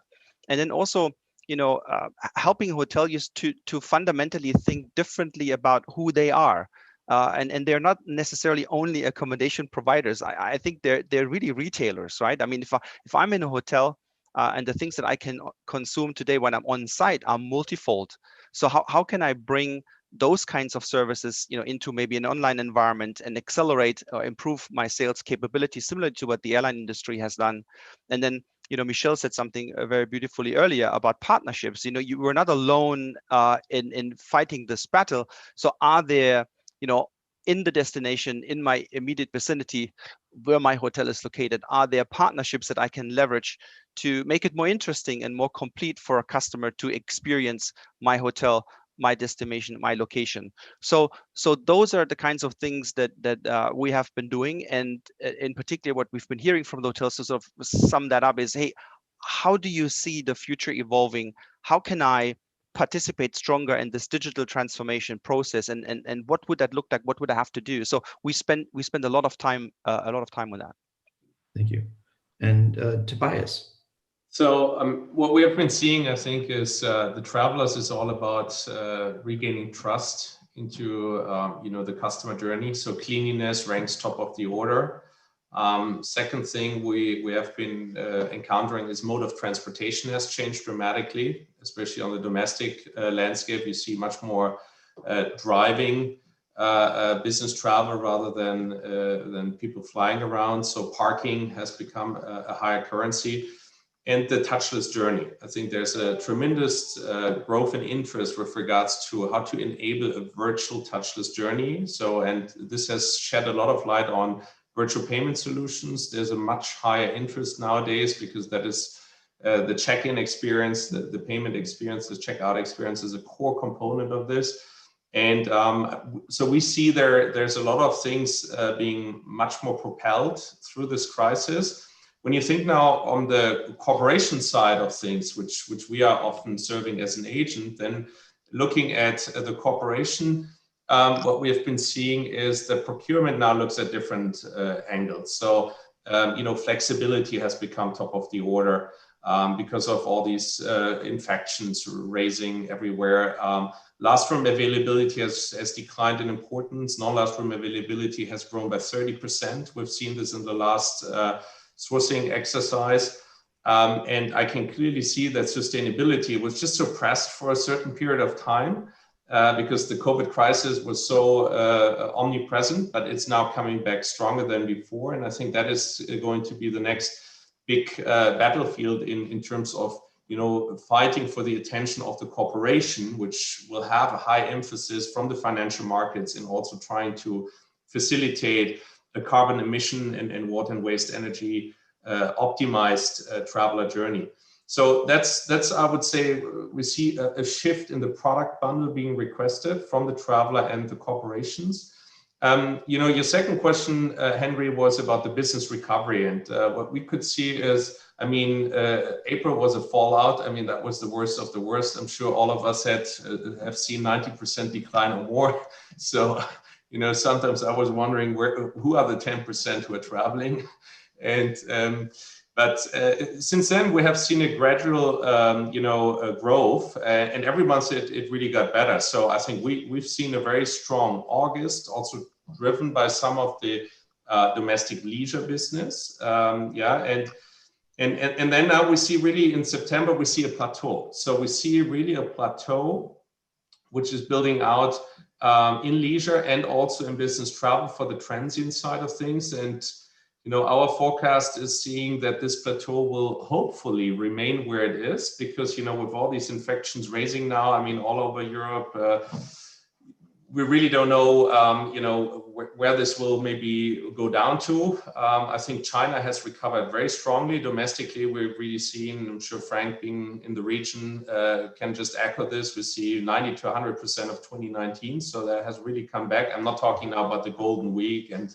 how important that is, but and meetings and groups, if we look at this bucket of our industry, has been pretty quiet. I think that's obvious, lots of cancellations, and we see that any major event or also internal corporate gatherings are pushed into 2021. We see bookings, so we see roughly a third of previous levels, but all for 2021. And the crystal ball is all about, okay, will it be happening, depending on also the evolution of the COVID crisis. So, I think we really have to say, probably need to get used to the fact that we are plateauing out right now, and we really expect the next significant spike only after the vaccine is out there, because I think that will drive consumer sentiment and also corporations stopping the demand management, which they are doing today, also in order to avoid the cost to go up. Yeah, so it's going to stay tough. Great. And briefly, Michelle and Remy, any signs of business recovery yet? As you guys are looking at your data, any good news out there? I think, just the ups and downs, right? So Tobias mentioned, Golden Week was a great 9 days in China. We had lots of our hotels at 100% occupancy for a few days. So it's great to see those things, much like we saw many of our resort hotels here and in Europe having a record July and August, which is all really good, right? Those are those so-called, the green shoots, and those are all really good, but it's nothing has sustained, right? And for many hotels, that corporate travelers is so important, and the city hotels are just continue to suffer. So I don't think that we're quite at that point yet. You hear that the good news of what's going on in China, at the same time you hear about more restrictions happening in Europe. And so it's just this total back and forth. So I think when we look at individual markets, we see these signs. On the other hand, I will say that travelers are missing travel, right? So we've done some of our own surveying of our our loyalty members. I heard a presentation last week from American Express on their cardholder sentiments, and those who travel they miss travel. Like over 85% of them are saying, yeah, one of the top activities I miss is traveling. That's a really positive thing, right? And 75% or more of them are thinking about where they're going to go when they do travel. So those are the positives, Henry, but unfortunately, dreaming and thinking have not yet turned into business for us. So I wish I had some positive, sustained good news, right? That's really what we all hope for. And it'll come. It'll come. It's just a matter of where and when and how it all evolves with what's going on. Great. Okay, thanks. We have a question from the audience for you, Michelle. With such a diverse ownership group, have you changed the way you conduct ongoing financial reviews of the hotels with regard to hotels staying open? So important to understand that because we don't own or manage the hotels, we don't dig into the financials of individual hotels that deeply. Our reviews more come through what's happening from a channel mix and what's coming through the preferred channels, through the preferred pipe into the hotels. And for the first few months, like everybody, there was nothing coming. So there wasn't a whole lot to talk about, but rather what we did was we changed a little bit and talked to the hotels more about the things that were necessary in order to prepare for recovery or for people starting to travel. So cleanliness. So we formed a relationship with Bureau Veritas, and hotels can be certified through them. We enhanced some of our alliance partnerships so that sanitation equipment and cleaning processes and that kind of stuff were available to the hotel. So we really just shifted our conversation that way. But from a pure financial standpoint, again, we don't dig into the hotel's specific financials overall, unless they ask us to on a consulting kind of an assignment. Great. I wish we had more time to continue the conversation because it's a very, very good one. And there's still a lot of questions we've got unasked. but unfortunately, we have run out of time. So I want to thank you all. I want to thank Michelle, Frank, Remy, Tobias for your wonderful insights, for agreeing to participate. And I want to thank HEDNA for giving us this opportunity to share our thought leaders' insights. Audrey, over to you. Great. Thank you, Henry. And thanks to all of our leadership panelists. It was wonderful. Thank you. You guys did a great job. Thanks. Thanks a lot. So what an amazing job they did. Provided a lot of thought-provoking information as our industry leaders. We really appreciate their willingness to share insights and what they've been experiencing. It's very helpful to hear from our leaders in the industry. As our leaders have said, COVID's introduced a lot of challenges into our industry as well into other industries. But I think one of the things that I definitely heard from our leaders is it's also brought us opportunities to innovate, maybe evaluate how we do business, how we serve our guests a little bit differently than we have in the past as we prepare for a full recovery. So that was very interesting. Again, I think one of the things that I'll have to make changes to for January, so we're going to need to provide a little bit more time for our leaders to speak. So we need to hear from them a little bit longer. So we may have to adjust agendas accordingly. So thank you. And next, I'd like to introduce our session that is going to be moderated by Paul Papadopoulos. Paul and I worked together for many years at the Radisson Hotel Group, and he now works for Atrium Hospitality as their director in sales. And in this particular session, Paul is going to put on his general manager's hat. He served as a general manager at a large Renaissance property. And he'll be asking our panelists the tough questions that are on every hotelier's mind. Paul, thanks for agreeing to moderate and pulling together these commercial leaders from the various functions, such as revenue management, sales, marketing, and distribution. Welcome, Paul, and I'll hand it over to you. My pleasure, Audrey. Thanks for having me. I'm fortunate enough to have three fantastic industry leaders to facilitate these difficult questions in these difficult times. I'd like to introduce Samantha Jones, Senior Vice President, Hotel Programs for Travel Savers, a travel agency consortium. Sam leads the strategy of Travel Savers Preferred Hotel Program and is responsible for outreach and supplier relations, including accommodations and content providers. Sam joined Travel Savers in 2019 after leading North American agency sales for Carlson, Vaughan Lee Travel, Hotel Distribution Division, Roomlet by CWT.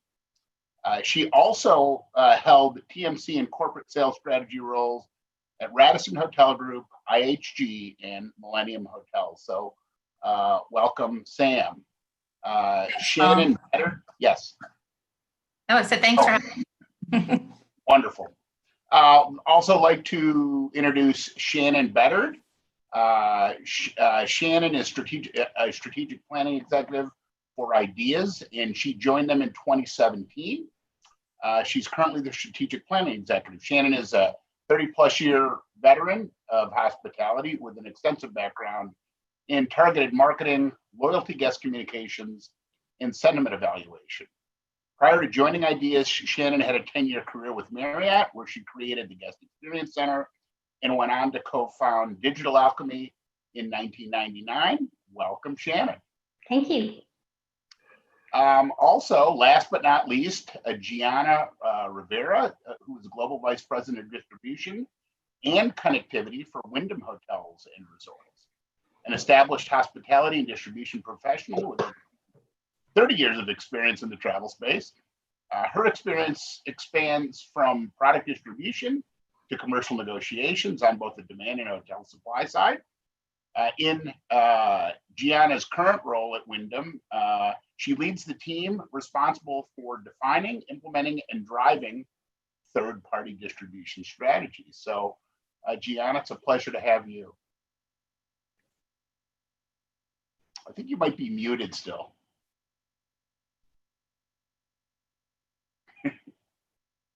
well, we'll get there.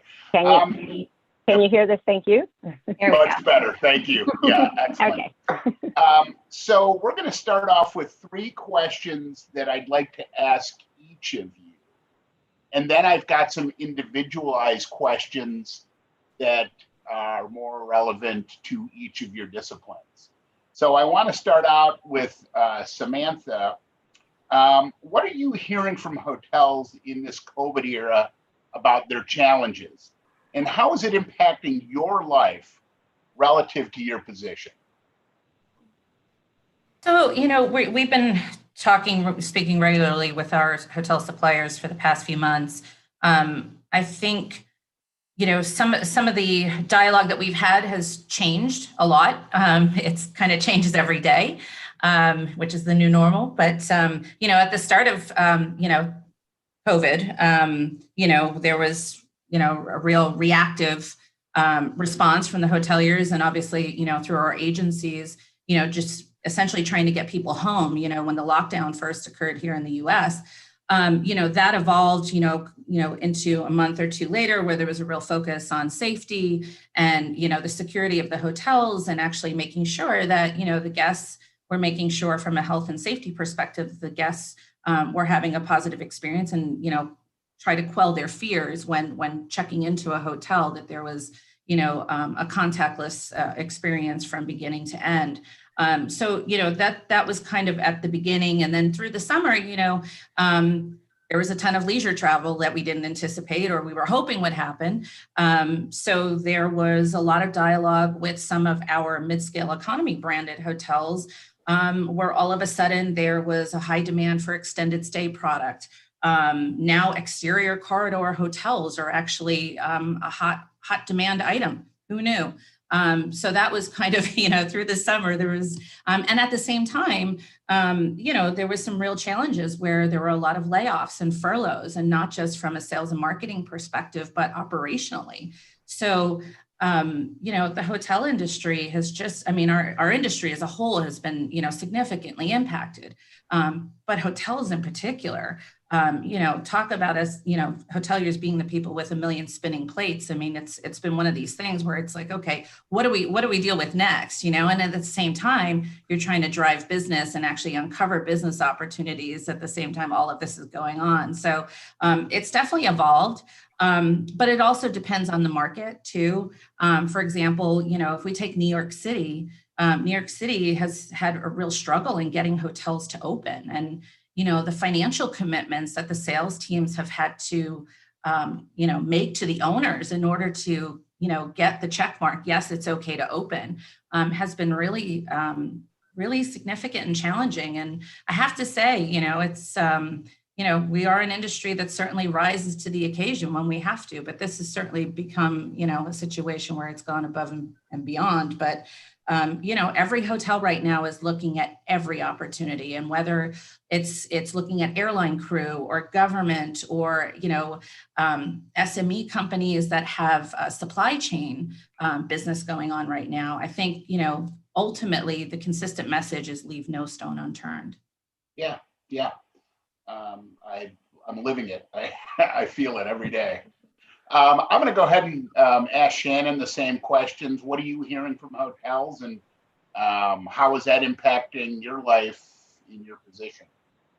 Yeah, so a lot of the same things that Samantha spoke on, but I'd like to highlight just a few of the really creative things that are coming out of hotels, because that's really what I'm seeing through this. And hotels are really taking a new approach and a new lens to, this is the world we're in, this is what's happening, the shock of it's kind of over. So we need to get those teams together and figure out, what are our steps to, drive demand and get business through the door. And some of the really creative examples are hotels that have monthly subscriptions to where you can go in, and it includes coffee, time in the lobby, a room with great lighting, and a desk. So you can kind of escape that work from home, 3 kids, dog, running across the Zoom background to gain a little bit of sanity and workspace. And the demand that they've seen with this has just been great. In fact, pretty much sold out, within a couple weeks of promoting it. Hotels in New York, which is really difficult right now, but those luxury segments where there are people that have dollars to spend, programs and packages to where you can book a 2-week block of time, and that is your room. So you can come and go as you please, but you come back to your individual room. So kind of an escape, but just kind of the comfort and, gosh, I know no one's been in my room, I can keep my things there. So kind of a back and forth in the city that a lot of families are taking advantage of there. And those that don't have that luxury segment, I've seen hotels get really creative in taking connecting rooms and making a family package to where, you've got 2 rooms that are right next to each other, and you're selling it for the price of 1 room. It comes with in-room dining and free dessert, and that in combination with just the creativity in some of the outdoor spaces, getting those blow up movie screens outside by the pool. I've seen hotels invite art galleries in, just to get that brand awareness and people attracted to the property. I know I've recently taken advantage of, just a secluded dining package to where, you've got that little intimate table that's out by the beach, and you just feel like, oh gosh, I escaped for a little bit and got to have some really good service with an actual person putting food on in front of me, rather than navigating it with the kids and family and everything else. And then of course day rates for gyms, for pools, especially those that have cabanas. I mean, take advantage of the local market to be able to attract those people and create an escape from the home environment and be away from a day. So yeah, I think we all miss being waited on. We took it for granted for too long. And so, Gian, it's kind of the same question. It's probably a little bit closer to you because of the number of franchisees you have, and what are you hearing, and how's it impacting your life work-wise?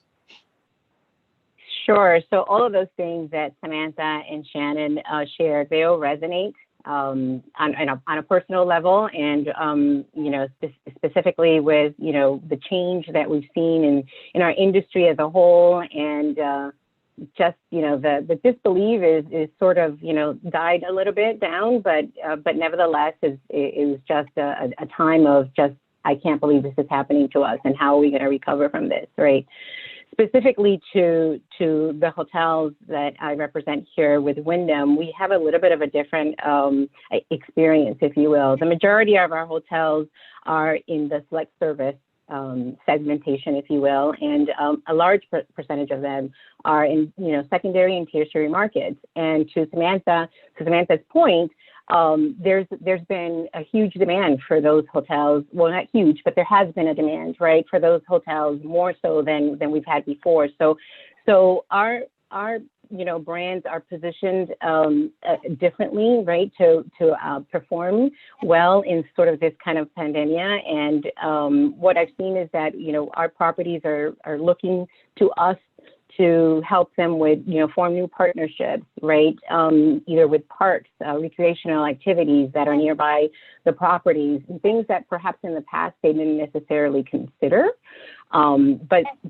they've become a part of their new norm, right? So it's looking at how we can help a lending hand in the approach that they need to take from a marketing perspective, but it's also utilizing the technology to be able to digitize and to be able to help them be more agile to respond to the demand of the consumer, right? We've heard a number of times in these sessions today that the demand is changing, and it's still changing, right? It's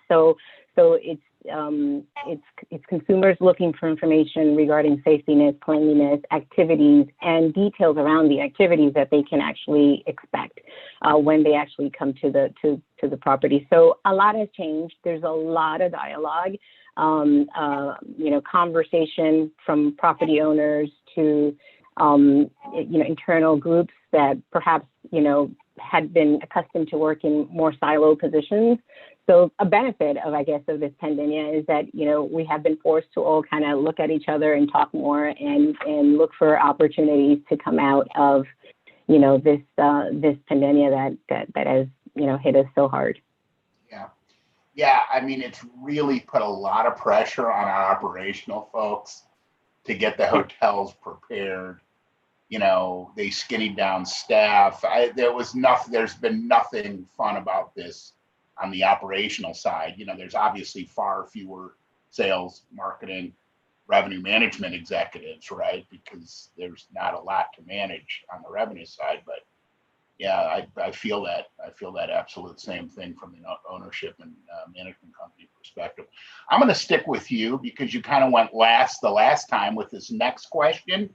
But where do you recommend the hotel communities focus resources as markets continue to open up and things improve?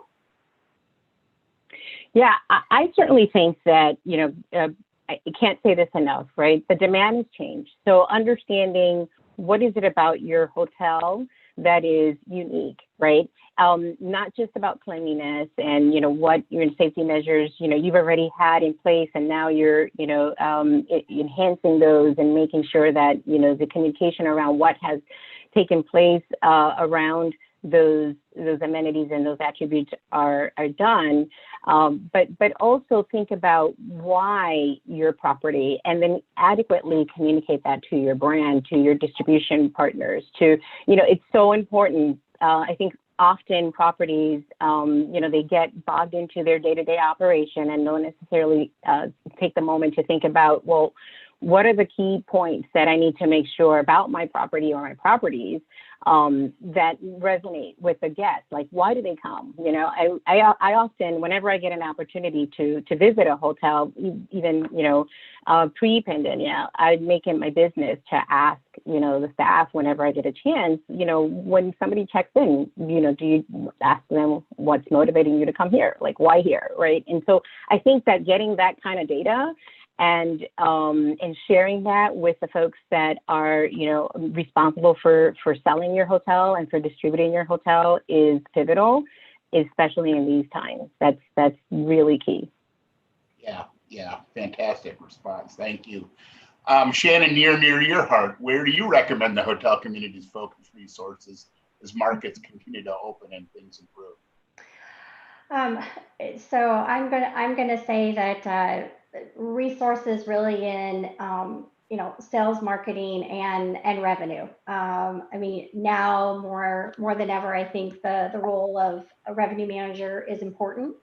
And when demand is down, that pricing component is really highlighted, and profitability is really what becomes key. So it's knowing those different commercial levers and where is this coming from. And a sophisticated RMS doesn't rely on the historical data. It takes in all of the wealth of data that's out there, and then uses ways to produce reliable forecasts and deal with all the uncertainty that's out there. So I look at it as you really need to, band together. Remy made a great point of, we have teams that are together to help on the recovery, and I don't want to see those teams go away. I think that they should stay intact and help as overall strategy on, what's the recovery effort? How are we utilizing all the different systems that we have? And, we've been talking for years about breaking down all these silos. So, let's peek over the wall a little bit more and have conversations, with those other departments to start to try to strategize. So, operations relies on, that forecasting and what you come up with, really, that I call it the kind of the commercial heartbeat of any hotel. And so, you're the crystal ball, and I know no one can predict what the future is, but you can certainly have an eye on, what feeder markets are starting to open up, restrictions starting to lift, what drive markets look like, and kind of, you start with that, and then you grow out from there. It's almost like starting a brand new hotel, a new build, and just look at it as kind of your team is starting from the ground up, and we just turn the lights on, And those same strategies need to be in place with this, because you don't know the predictability of what the future holds. So, just treat it like that. And for some hotels, you only have, you're in construction too, because you only have so many rooms that are open and available. So, as inventory starts to increase, you change your strategy and work from there. So. Yeah, so true. Practical application is we evaluate pieces of business that we're looking at and putting rates together. And I hear one of the revenue folks go, well, so-and-so system spit out this rate, but we know that has no relevance at all. So that's a little unfortunate that I guess nobody thought of this, right? Yeah. So, hey, Sam, I'm going to ask you the same question. Where do you recommend hotels focus resources at this point?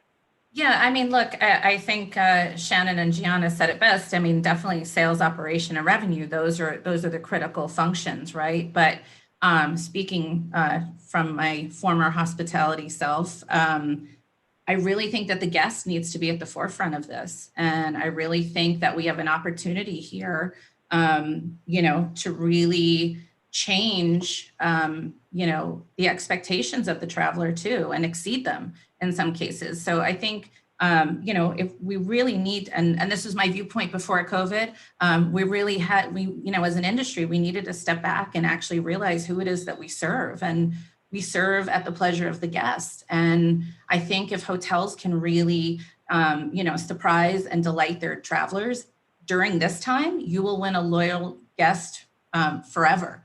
And that's despite if you don't have a loyalty program, if you don't have a big brand behind you, even if you do, and perhaps your operations team has, in some cases, if we look at some of the large brands, those teams are gone. They don't have the resources and support that they had before this happened. So I agree with Gianna and Shannon. I would just echo that it would be great if we could get back to basics and start to focus on guest experience.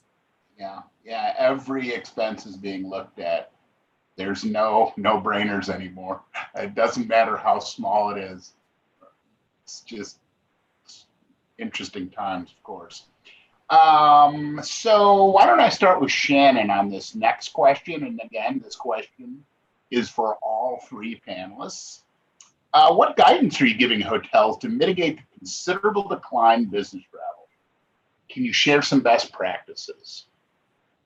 I think there was some really good best practices and kind of what I mentioned, just the creativity coming from some of these properties and what they're doing. But I really think that hotels need to kind of step back. You said group hotels. So group hotels, now you have to be transient focused. So really, how do you reposition your property in the marketplace to attract that? And, so many different things that you can do, look at repositioning, different meeting space, all of that. Again, I go back to how important those different commercial levers are, just to know, where is this coming from? Where do I need to keep the funnel on? What do I need to shut off, and what can I put out there to attract business? For those that have a loyalty program, really, I recommend that those are your go-to guests. So identifying, which of those are within a drive market, and offerings that go to, your Miss Little proponents first, I think is always a great idea. And not putting something out there to them that they can find on any other, your website or anywhere else, but something that you can maybe comp or take care of that's a value add. And I'll go back to what Katie said. It's so tempting to discount. And really, whatever you can do to look at, what value adds can I put into my property to attract the experience of what I'm giving. And I just want to share, I've seen a couple of ads that are out there, and safety, sanity, cleanliness, all of that is key and so important, and you should absolutely have it in your messaging. But, you know, the housekeeper with the hazmat suit that's wrapping your remote in a plastic bag is not really going to speak to the experience that you're going to have at the property. I mean, gosh, I know my room's going to be super clean when I get there, but the more that you can attract and really look at what's in my database, what's the behavioral patterns that are in there, what message can I get in front of that targeted audience that really will resonate with them, with cleanliness being in there, but just not at the, you know, the front center. Yeah, I agree. Gianna, same question. What guidance are you giving hotels to mitigate the considerable decline in business travel? And I'm sure you can share some best practices. So I totally agree with Shannon. I think this is an opportunity for hotels to look at who they are and not so much rely on historical data or historical performance, because that's a thing, I'm sorry to say this, but it's a thing of the past, at least for now. And try to think more about, what's happening this week, what's coming next week, and how can I adapt to, perhaps be a part of whatever that activity is, or what's happening within your local area. Certainly look at, distribution, and I'm probably biased, obviously, look at distribution as the means and the mechanisms for you to display the things that you're offering, right? And not so much as a cost, right? Because I think that historically, hotels traditionally have looked at distribution, especially indirect distribution, more of a thing that I need to do if I want to get, guests into my rooms, but always looking for ways to, either avoid it or do something different, or focus on the cost of the channel, if you will, as opposed to looking at the opportunities that channel can bring to you. So our best practices really is relying around hold your rate. You don't have to discount to attract people to come to your hotels, and to make sure that we merchandise your properties, and that we can tell the audience what it is that you're offering. It's all about the guest experience. And the guest experience can mean a lot of different things to different people. It depends on the demographics of the guests that are used to coming to the types of hotels that you have in your brands, right? And we have many. So needless to say, I think that despite the challenges, there's still opportunities to just rethink, reset, and look at things a little bit differently. Great, thank you. Sam? Yeah, I mean, if I could make one suggestion to hotels, and this is a bit of a pet peeve of mine in recent weeks, it seems like, there is a push to get heads on beds and get whatever business possible, and totally understand that. But I would just caution some hotels that are making very short-term decisions that may have long-term consequences. So for example, if, you're offering exclusive rates to the OTAs, and you don't have channel parity, you've got a problem, because guess what? When the business is coming back, it's just, we're not exactly seeing, we don't have line of sight to exactly the pockets, but we're starting to. You're not going to be positioned. And for us, just speaking on behalf of Travel Savers, I mean, we're a service provider, so we're beholden to our travel agencies, and throughout this entire, pandemic, we've been providing as much information as possible to get these travelers to stay at the hotels.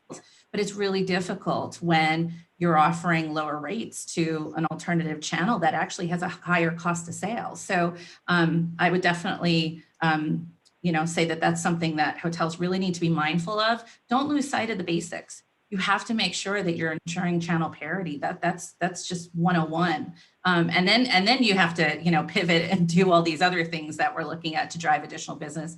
And then also, just as a suggestion, we've seen some hotels that have had significant bookings come through social media.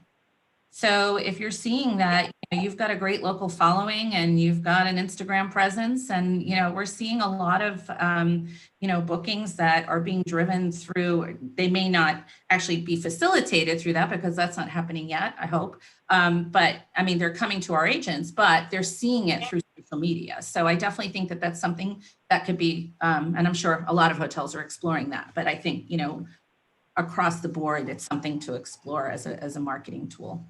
Fantastic response. Thank you. It seemed like the entire panel was shaking their head throughout what you were saying. So good for you.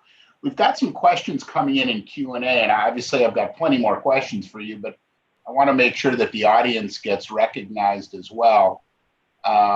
This came in, and I'll just put it out there, and whoever feels comfortable, or if all of you want to answer it.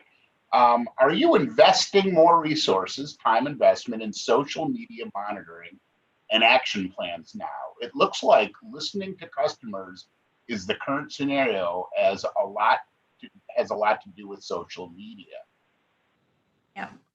Anybody want to grab that? Travel Savers, we certainly market through social media platforms. It just depends on the demographics. So for example, if we were to take our travel counselors and our agency members, they typically, they utilize Facebook more than Instagram. So we actually, we play in all of them, but how we play certainly is different based on the demographic that we're trying to target, but it's certainly a focus for us. Anybody else want to tackle that question?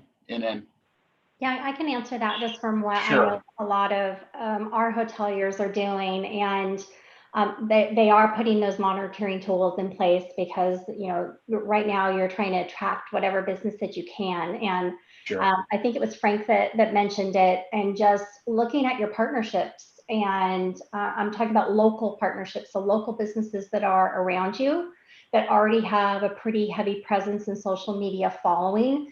The more that you can kind of do some, events or things with those types of businesses, it just gives you brand awareness, and, and brings that, into, social play. So I've seen it work very successfully in a lot of those city center hotels that are really struggling and have limited inventory. They are partnering with, local businesses and doing things, in the F&B segments and, with their meeting room space and all of that. So yeah, it's a great way to get creative with that.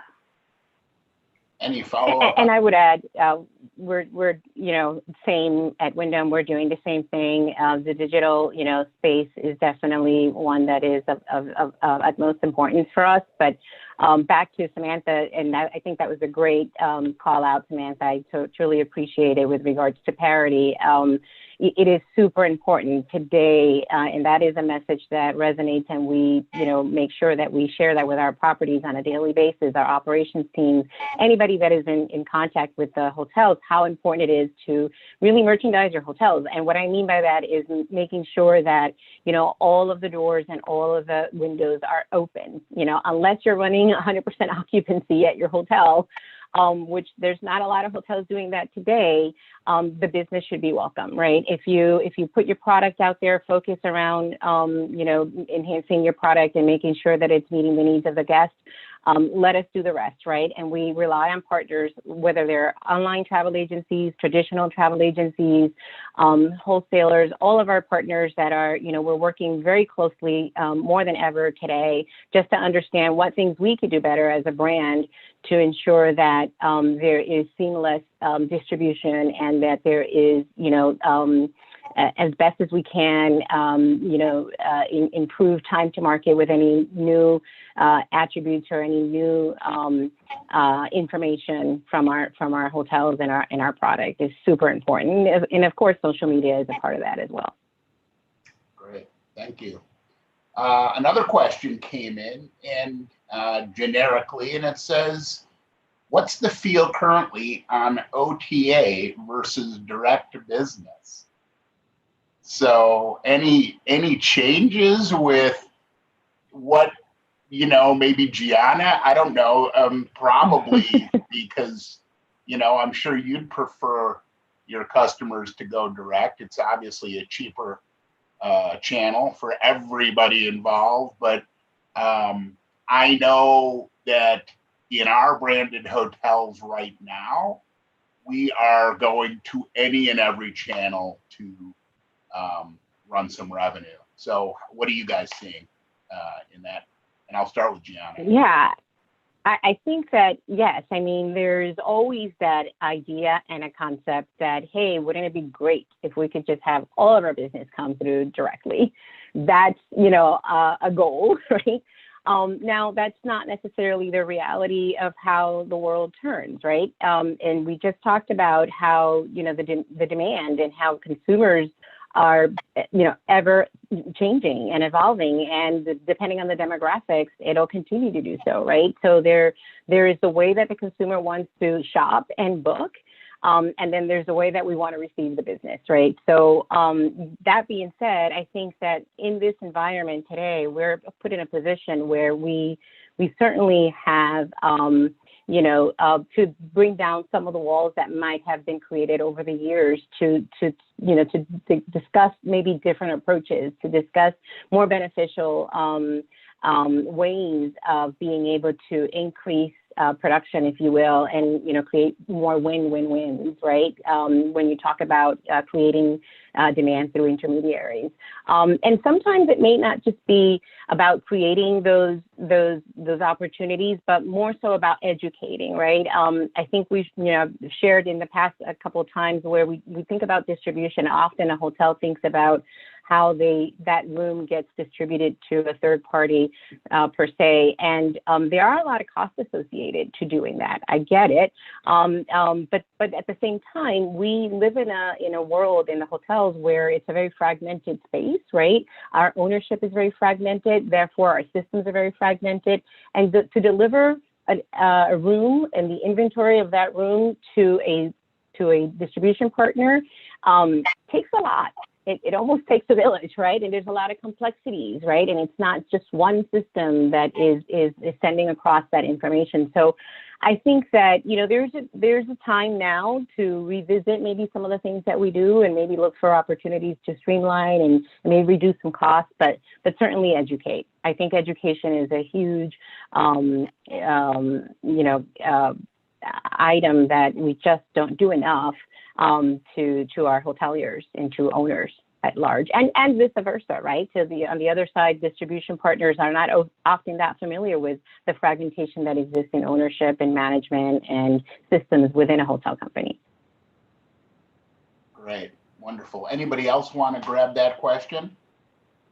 I'll just piggyback a little bit on that, and that I think it's also important to take the lens of knowing what that overall profitability is. Yes, you're going to welcome and open up the funnels to try to get whatever business that you can, but it's important on the back end to know, you know, what that cost of acquisition is and what that overall profit line is, because sometimes, you know, people are staying away from, you know, OTAs because, oh my gosh, it's this, and my profit margin is just not going to be where I need it to be. But you're not, you know, you might not be taking into account the, you know, the hundreds and thousands of dollars that you just spent on your pay-per-click to drive your brand.com. So really an insight into that back end spend that you have, just I think makes for smarter decisions as to what funnels you know, are doing the best for you. And again, I love the thing about education, and the more that you know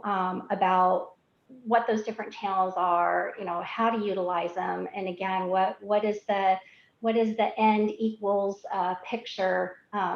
It's just great information to have. Great. Sam, are you okay, or? Yeah, I mean, look, I'm not a fan of the OTAs. I will go on record to say it. Never have been, but that's, you know, just, they make me crazy. But I understand their need and their purpose at times, but I think over the years, there's been this dependency on that channel that, you know, has caused a lot of disruption in our business that was unnecessary.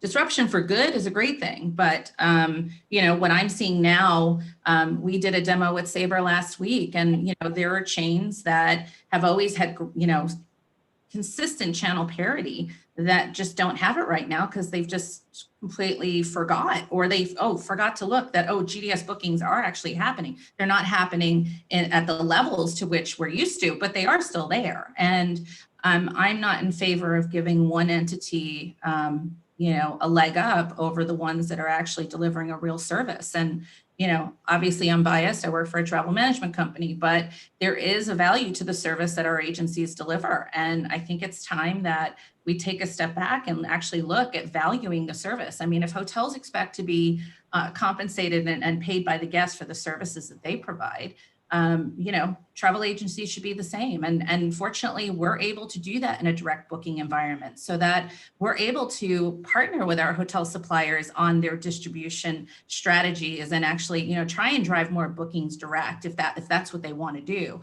But I definitely am not a proponent of putting all your eggs in one basket with the OTAs. Yeah. Great. We've got another question that came in, and I think it's important that we touch on audience questions. I think that this is what people came online to ask and to hear. And the next question was, are your hotels doing marketing campaigns to their local residents? And if so, how are they getting the word out there? And I haven't seen much in the Dallas area from any brand. Well, I'm going to start with this one because I know all of our hotels were doing local marketing campaigns, probably starting in April and then through the summer. The brands were not involved at all. I think the brands kind of hunkered in and they weren't going to push, the unwanted on the unwilling from a brand standpoint. But then the local hotels realized that they needed to do something. And it was really old school kind of marketing, flyers, Facebook pages, that type of stuff that we did at Atrium in markets that we thought could drive some revenue. The biggest piece of revenue drive that we saw was when we opened our pools. And people then all of a sudden just started doing a lot of the things that Shannon was talking about and Samantha about kind of local stuff. So I'll put that question out to the panel as well if they want to expand on anything that I just said. Oh, I can speak to that. A Vegas local resident, and many offers again about pool escapes. Come stay in a cabana for a day. A lot of the Vegas properties that are a suite component type setup have the work away type, where you can be gone for a day and just kind of escape. I know that I've taken advantage of that myself, just to feel like I'm going somewhere, I'm traveling someplace, and just kind of treat yourself to room service lunch and cocktail at the end of the day, and there we go. Great productive work day. And two, to be just an escape from the environment. And I think they've done really well with those types of campaigns. If you don't have a pool, you don't have those extra amenities, there's all kinds of local marketing that you can do for F&B outlets if those are open. And like I said, repurposing that meeting space and opening it up to different local businesses, whatever traffic you can get through your hotel, the better, and just opens up your exposure. Wonderful. Yeah, and I would add that historically, I think to your point, Paul, most of the time properties wouldn't manage and handle their own local marketing, especially when we have over 9,000 hotels. It's a little hard to help everybody. But at the same time, I say that I would also say that as I expressed earlier, the COVID pandemia has forced us to work more closely together, right? So there's a lot of alignment with our analytics teams, with our revenue management teams, our operations teams, and rather than look at specific properties, we may hone into regions or specific parts of the country where we are being impacted differently, and then come up with recommendations and ideas that are more holistic and more sustainable for a group of properties as opposed to individual properties.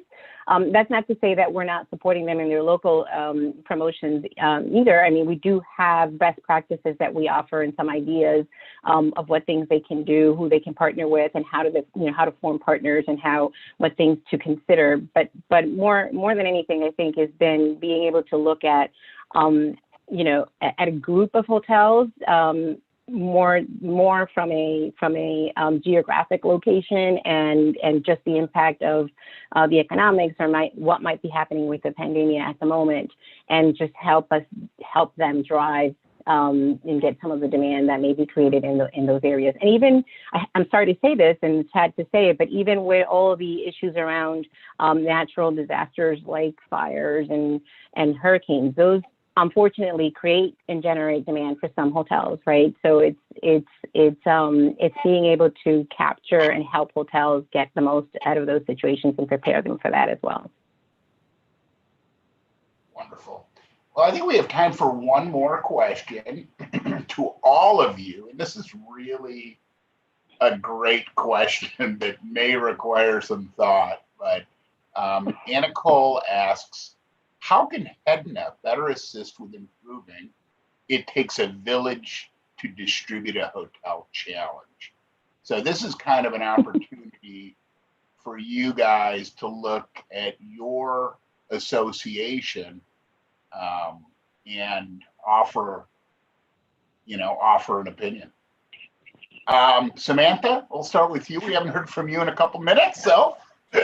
I think it would be great. And look, I've started my career going to HEDNA University. I'm a big HEDNA supporter and believer, but I'm also one that sometimes you have to get back to basics. And I think there's a real opportunity to teach hotels how to have an omni-channel distribution ecosystem. And I think HEDNA is the place to do that. And I think, where for years it wound up being, okay, we have so much focus on OTAs, and then, you've got content players and so forth, that I feel like we've kind of gone in a lot of different directions. It'd be really great if we could really engage together as a group, whether we're competitors or not, and just say, look, this is, depending on the type of hotel you are, this is really how you need to build the foundation to make sure that, you can withstand, hopefully we'll never experience a pandemic, but certainly, during difficult times, that the hotel is well positioned to weather these storms in a much more meaningful way, instead of just focusing on one channel versus another. So that would be my suggestion. Fantastic. Shannon, Gianna?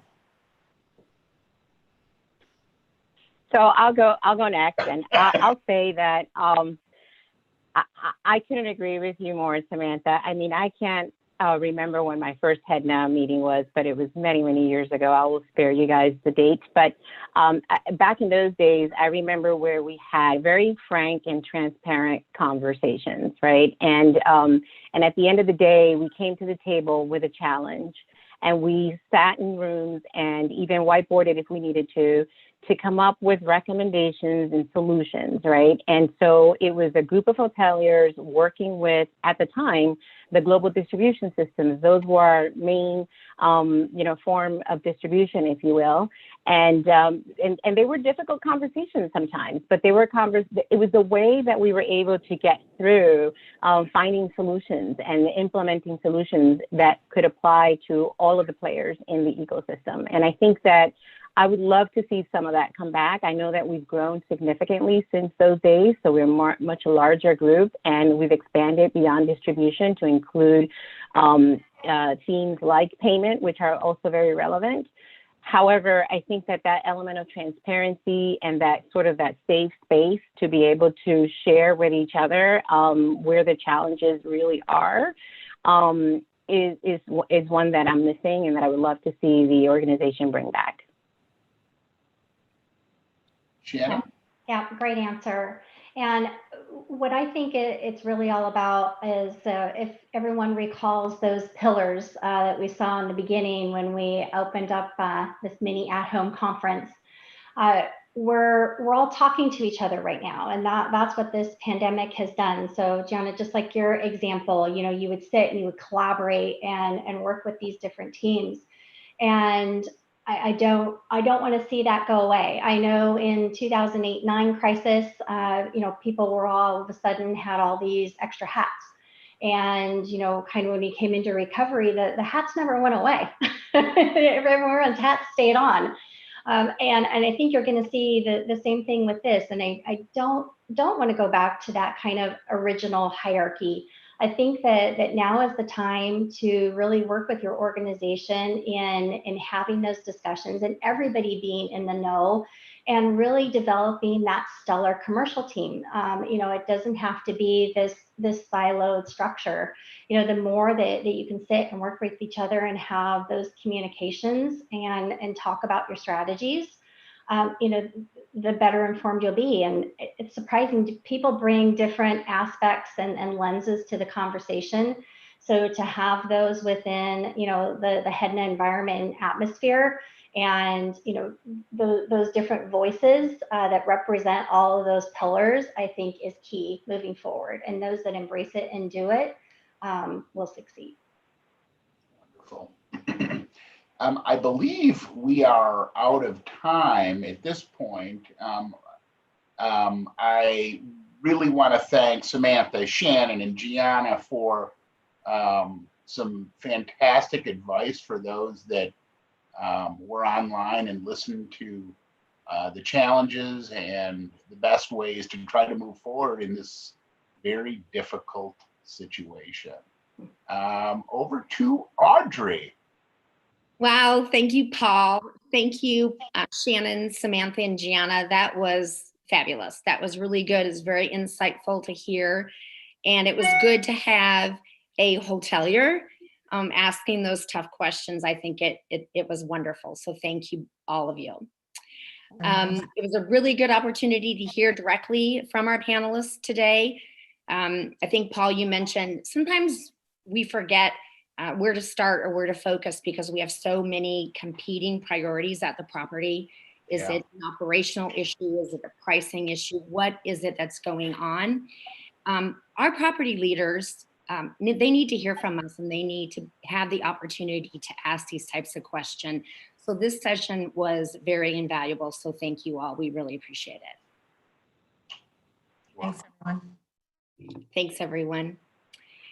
And now I'd like to go ahead and introduce our final session for today's HEDNA at Home conference. Pascal Berg will moderate our payment session. Pascal has been a long contributing member of the HEDNA community. He's a principal at Edgar Dunn, which is a global payments consultancy. He's worked with our payments working group for many years now, and he even co-chaired our 2-year effort to design the future best practices in hospitality payments. He joins us now live from Paris to moderate our final session today. Thank you. Welcome, Pascal. Thank you, Audrey. Can you hear me okay? Certainly can. Okay, great. Thank you. So thanks for the introduction, and very glad to be here. At first, I wanted to thank Mike Carlo for suggesting this very European panel. I think we have 4 different countries, 4 different accents, so hopefully you can understand us all.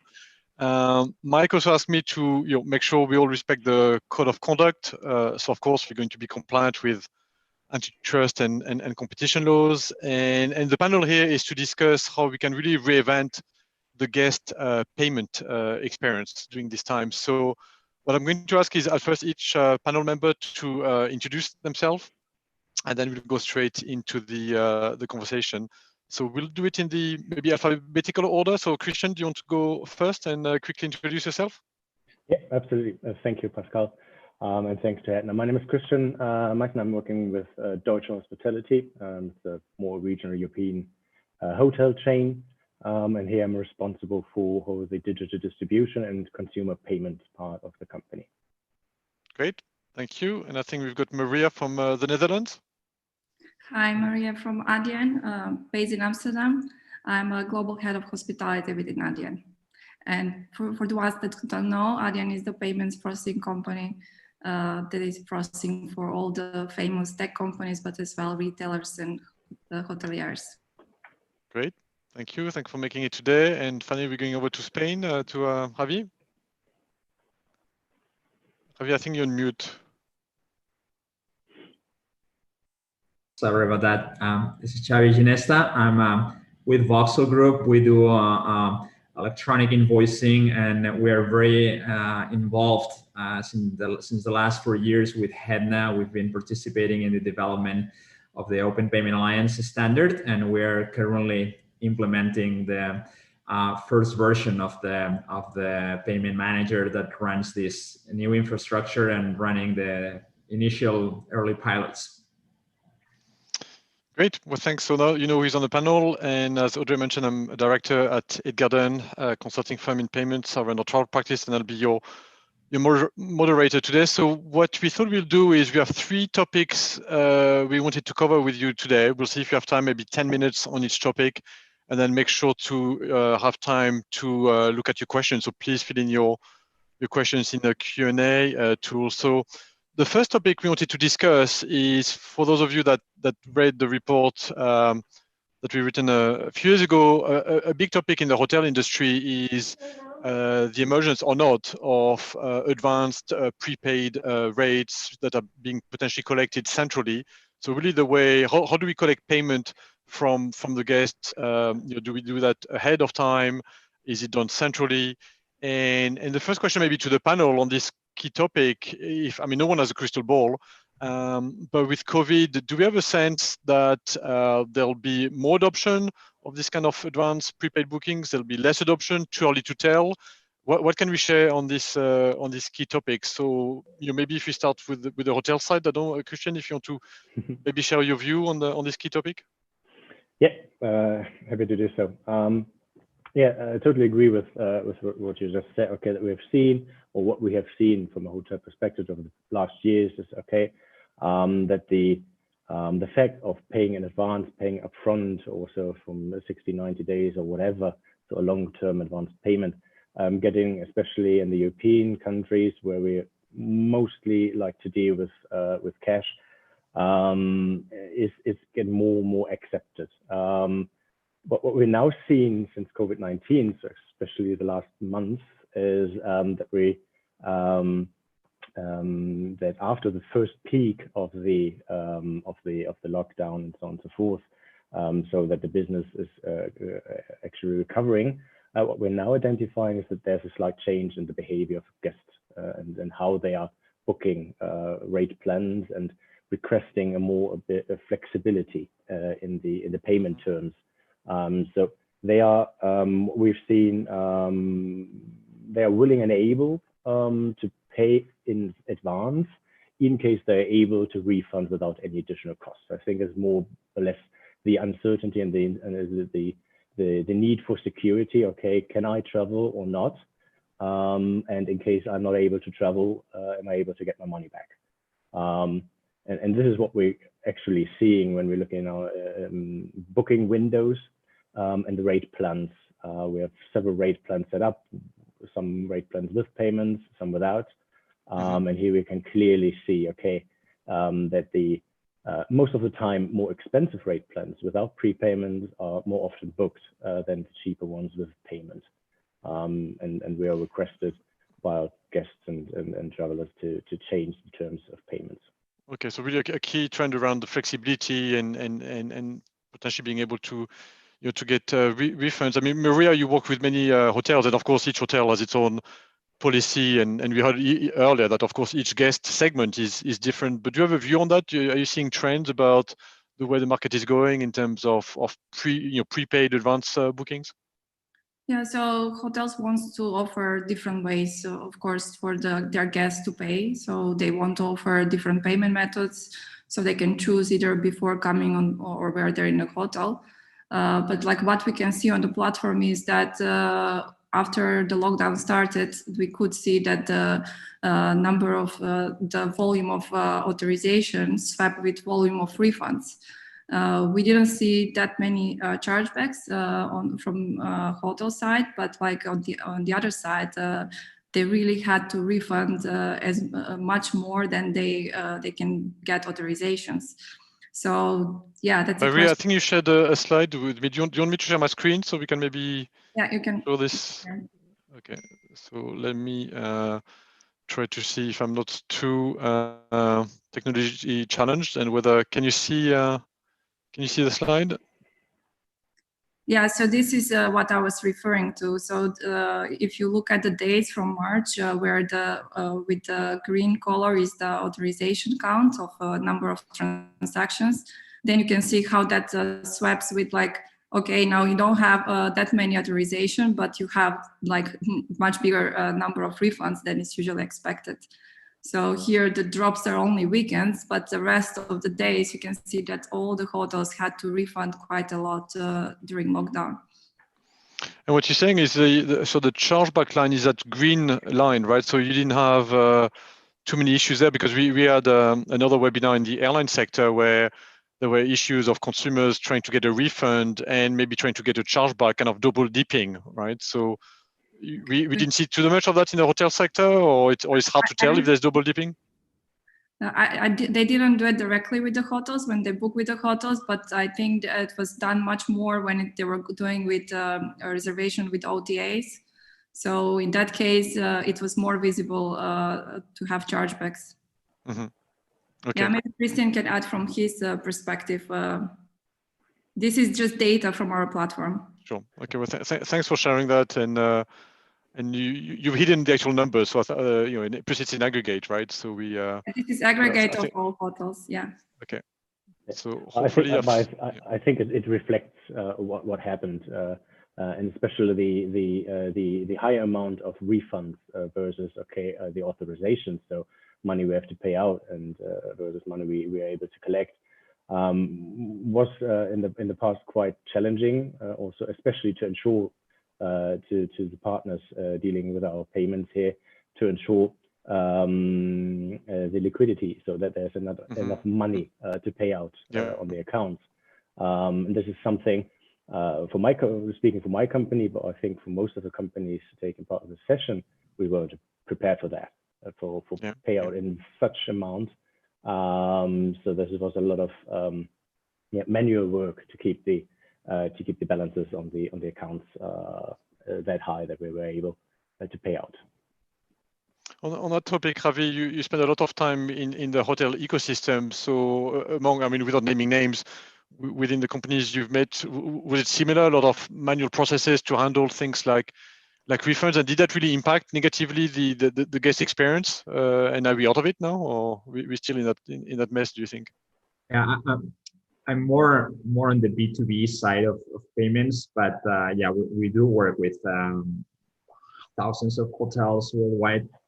And what we are hearing is exactly this, that they've gone through hell processing refunds. And especially here in Spain, it's been especially bad in the summer, because it looked like everything was going to be more or less back to normal during the summer. And there were a lot of last minute bookings, like a week or two before the actual vacation date in the months of June, July, and even August. And what happened is that as soon as the government started to declare that people had to wear a mask in the street and everything, everybody panicked. And in the UK, they started canceling reservations, and it was almost overnight. I remember I was in Mallorca then. It was in June, and it was full. The whole island, the hotels were full. That week I was there. Everybody was happy. Everybody was saying next week we're booked. We're completely booked. Mm-hmm. And I think on Thursday or so, this news came up. And on Friday, everybody was in panic. Most of the hotels were totally canceled. Most of the reservations were canceled overnight. So in a matter of 2 days, the entire island was empty.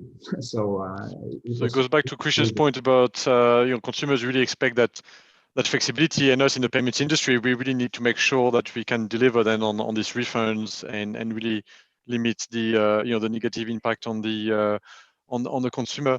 Just maybe another topic. I mean, we talked very quickly about the advanced and the prepaid bookings. If you look at other parts of travel, some of the airlines, for instance, are piloting a subscription. I don't know if you saw, like Air Canada, they're offering a monthly subscription and fly as much as you want domestically. Others like Emirates are doing you hold my rate, so you see a fare you like and they hold it for a few days before you get charged. Do you think the hoteliers will also try to experiment with different payment models as a way to either kickstart demand or really meet this need for flexibility, or not? What's your sense about what kind of experiments or initiative might take place? I don't know, Christian or Maria, if you have any views on that. Yeah, Christian, you can go from hotel perspective. Yeah, I think we have to be at some kind or we have to put some creativity in place. So thinking about, okay, what is the expectation of the travelers, giving them the flexibility, but also the security. So I think the hotels are actually in some kind of very in a very bad situation. So we have to take a look into a lot of security and hygiene concept things, and then on the other hand try to get and earn money with quite low demand we've seen. So I think the hotel industry needs now to start thinking about, okay, am I offering all the right payment methods and supporting the needs, not just in e-commerce, but also on the point of sale when it comes to security, so touchless or contactless payments and so on and so forth. So offering all the different possibilities to ensure or give the traveler during the booking process or ahead of the booking process, but also on spot. That sense of security, I think the travelers are actually expecting, adding the flexibility to cancel on short term. Maybe not cancel, but rebook would be also maybe an option. So trying to keep the money since we all need the money. So one of the biggest decisions or heaviest decisions we are actually taking is, okay, shall we keep the prepayment and taking the risk of, again, an increase in the refunds and the same horrible situation we had earlier this year? Or are we stop collecting prepayments and then don't have money for securing the cash flow? So it's the cash flow versus the security. Yeah, so that's a big question that I'm sure every hotel should think about if they haven't. So Maria, is that the kind of request you're getting from your hotel customers to really make sure that they're offering the right forms of payment to to the end customer, to the guest? And we'll talk about contactless in a minute, but just if you talk about maybe. Yeah, hotels are working on those strategies further to still offer different options. So to offer seamless payments either on the time of booking, to do prepaid rates, and of course to have the option to refund to the same card and the same payment method. So I think that will stay, but of course what Christian was saying is there will be some operational challenge there if this happens again with lockdowns, that you need to maintain refunds and so on. So to accommodate everything that is needed. Okay, very good. So that was the first topic we wanted to discuss, and just to make sure that maybe we progress to the second topic, and also don't forget to ask us questions if you have some. I think Christian, you mentioned it very quickly, the whole topic of migration to touchless and to contactless, and here again I think payment can really play an important role in the overall guest experience. So I think it'd be interesting to hear maybe with Christian first, your own experience, especially in Germany, which is historically a very cash, it's a cash society, right? The Germans love paying cash. So it'd be great to hear from you. And then after that, I think Maria, you have a couple of slides to to share with us. So Christian, what's your view on contactless and how are German consumers changing or not their attitude to it? Yeah, absolutely. So it's totally right that we're German people, we love to pay cash. So more than a half of all the private transactions are done cash or paid with cash. But this has changed over the past months in hotel, but also in retail, so grocery stores and so on and so forth. So I think it's a long time ago that I personally, so going around in the city, have seen cash payments somewhere. So all the people are now changing their behavior using the contactless payment functionality of their cards, or directly moving into the mobile payment part. So we're skipping a little bit the part of the contactless card payment and going directly into mobile. That's quite interesting. And we were already prepared. All our properties are stuck with contactless payments, but we see that the usage, the rate of contactless payments in 2019 and 2020, so the comparable season, increased by more than 1,000%. So it was quite low, but now we have nearly half of the transactions of cards is done with contactless. So I think it is a huge change in the behavior of especially people living in a country living cash. So even in Germany, cash country, people are moving to cash. So that must mean that they must move even more maybe elsewhere. So Maria, on that topic, do you want now maybe me to share the couple of slides you shared on that topic? Yeah, sure. Yeah, so let me go there. Yeah, sure. In the last months, we have been quite busy with building more on this contactless journey. Payment takes part in every step, of course, of the journeys when a guest is arriving in the hotel and before. So the question here is how hotels can use their time nowadays, while it's not that busy, to improve some of their processes and products.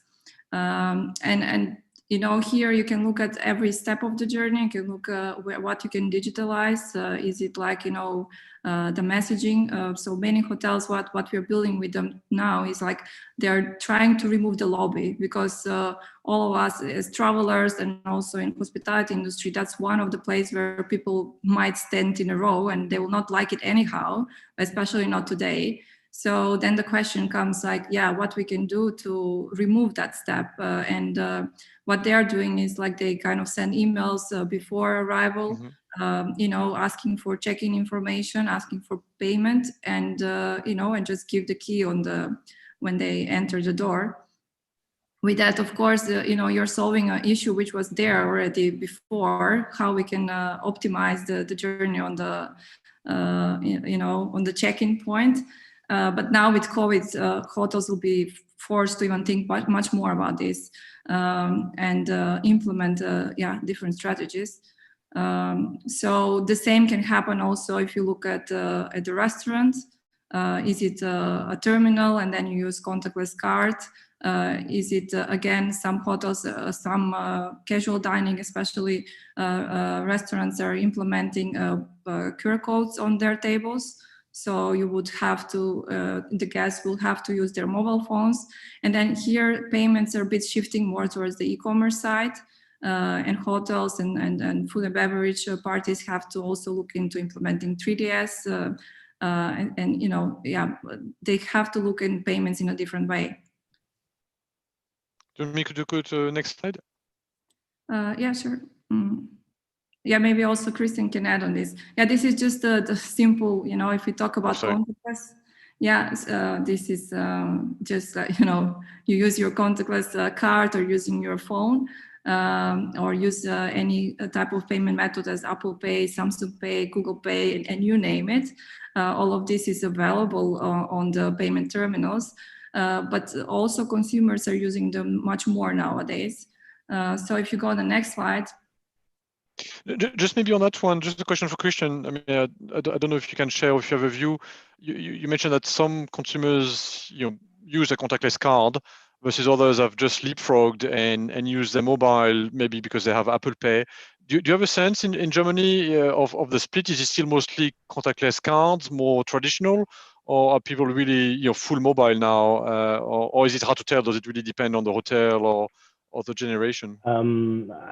I think for our own properties, I'm not really able to answer, but I just read some statistics about Germany, and here's the contactless card payment is higher than the mobile payment, but the growth rate for mobile is faster. So I think maybe a second lockdown and mobile payment will be overrule the contactless card. Okay, thank you for that. And yeah, Maria, sorry, I think you mentioned you have some statistics to share here. Yeah, so yeah, this is simple for MasterCard. They saw only in the first quarter 40% more contactless. And then Visa also published this number of 150% from 2019 on. So, yeah, everyone will adopt contactless. I mean, it was a good technology before, now it's very necessary. And here we have done one research with consumers as well, where they say like 1 in 6 actually are using contactless first time this year. And then like, yeah, most of them will continue using even after all this is finished. Yeah, just to add to that one, I was looking at some stats in the French market, and the maximum threshold used to be 30 euros for contactless card, and it was increased to 50. And within 3 days, there was something like 3 million consumers that use contactless, between 30 and 50 euros. So it's actually amazing how quickly people can move when they really see the value of in that case, not touching physically the pin pad anymore. And I think you have a last slide, Maria, here. Yeah, so yeah, this is a note about like, again, back to all the hoteliers, like to look at all the different, guest experience that they're providing. If it's a resort, maybe implement, payment with variables and contactless. If it's like a more casual restaurant, hotel, sorry, then you might think about like opening the door with a, mobile key lock and, pay with mobile phone. If it's a more luxury, then like, pay by link is a function where like to third-party reservations, you send the link. So, looking at all these journeys, definitely there is a space for improvement. And by looking at this crisis, they also might like, optimize their business operations. Because if you do more of digital, implement more of like digital ways of handling the guest journey, then you might also save on a workforce. Because nowadays, if you, for example, implement a QR code on the table to order, then you might not need that many waiters in your restaurant. So yeah, if we look for silver linings here, that the optimization might be one. Okay. And another one, if you look at, all about, reopening travel and so on, the young people will be the first that will travel because they're not that risky group of travelers, and they will be the one demanding more of these experiences. Definitely. Okay. Well, thanks for sharing, Christian and Maria, some stats and thoughts on contactless, which we thought would be relevant to discuss today, since many of the hotels are thinking about going to a full touchless experience. So that was maybe more the the good news or the positive side. Maybe to finish on the third topic, not meaning to say it's bad news, but we have to talk about risk, right? So in this environment, there is a risk that potentially consumer, I guess, makes a booking, and then the OTA could go bankrupt, the bed bank could go bankrupt, the hotel could go bankrupt, and how do we really minimize any negative impact on the guest, right? Because that's really the last thing we want to do. So on that topic, we thought maybe we could start with Ravi, and I don't know if you want to maybe share a couple of slides now, just to give a framework to the attendees about how to think about that risk. Sure. Can you see my screen? Yes. Okay. Okay. Yeah. Okay. So we're now getting into the area of B2B payments. What happens when a customer goes to an OTA like Expedia, books Expedia is acting in this case as a merchant, so the customer pays at the time of booking, and then the OTA is paying later on to the hotel. So what we have here is a situation where we have three players: the customer, the OTA, and the hotel. This is the most simple B2B payment scenario that we can encounter. And obviously, there are different risks involved. As you said, what happens if the hotel goes out of business? What happens if the OTA goes out of business? So in the hospitality industry, as you all very well know, unlike airlines, hotels don't get paid at the time of booking when there is an agent in between. They get paid after the booking. And in fact, they can get paid pretty late, much later than the time of booking. In fact, they can get paid several weeks or even months after the time of checkout, depending on the actual arrangement that they have with the OTA. So this is exactly the opposite scenario of what happens in the airline industry. In the airline industry, you have a bunch of airlines, many more travel agents. So the ones that have the power are the airlines, so they impose the rules. Here we have the opposite. The suppliers, the hotels, are in the range of 1 million, and you have a bunch of very powerful OTAs that impose the rules. So they get the money up front, and they get to keep it until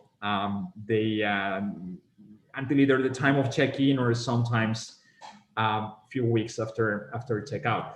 So in this case, obviously, until now, this worked quite well because hotels could afford getting paid a few weeks after checkout.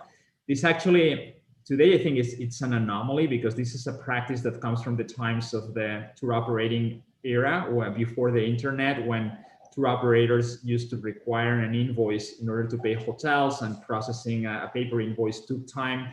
Today, this is no longer necessary because with electronic invoicing and electronic payment technology, this act of sending an electronic invoice and getting paid after reconciliation can essentially happen in real time at the time of check-in or at the time of checkout. But still, it's remained there.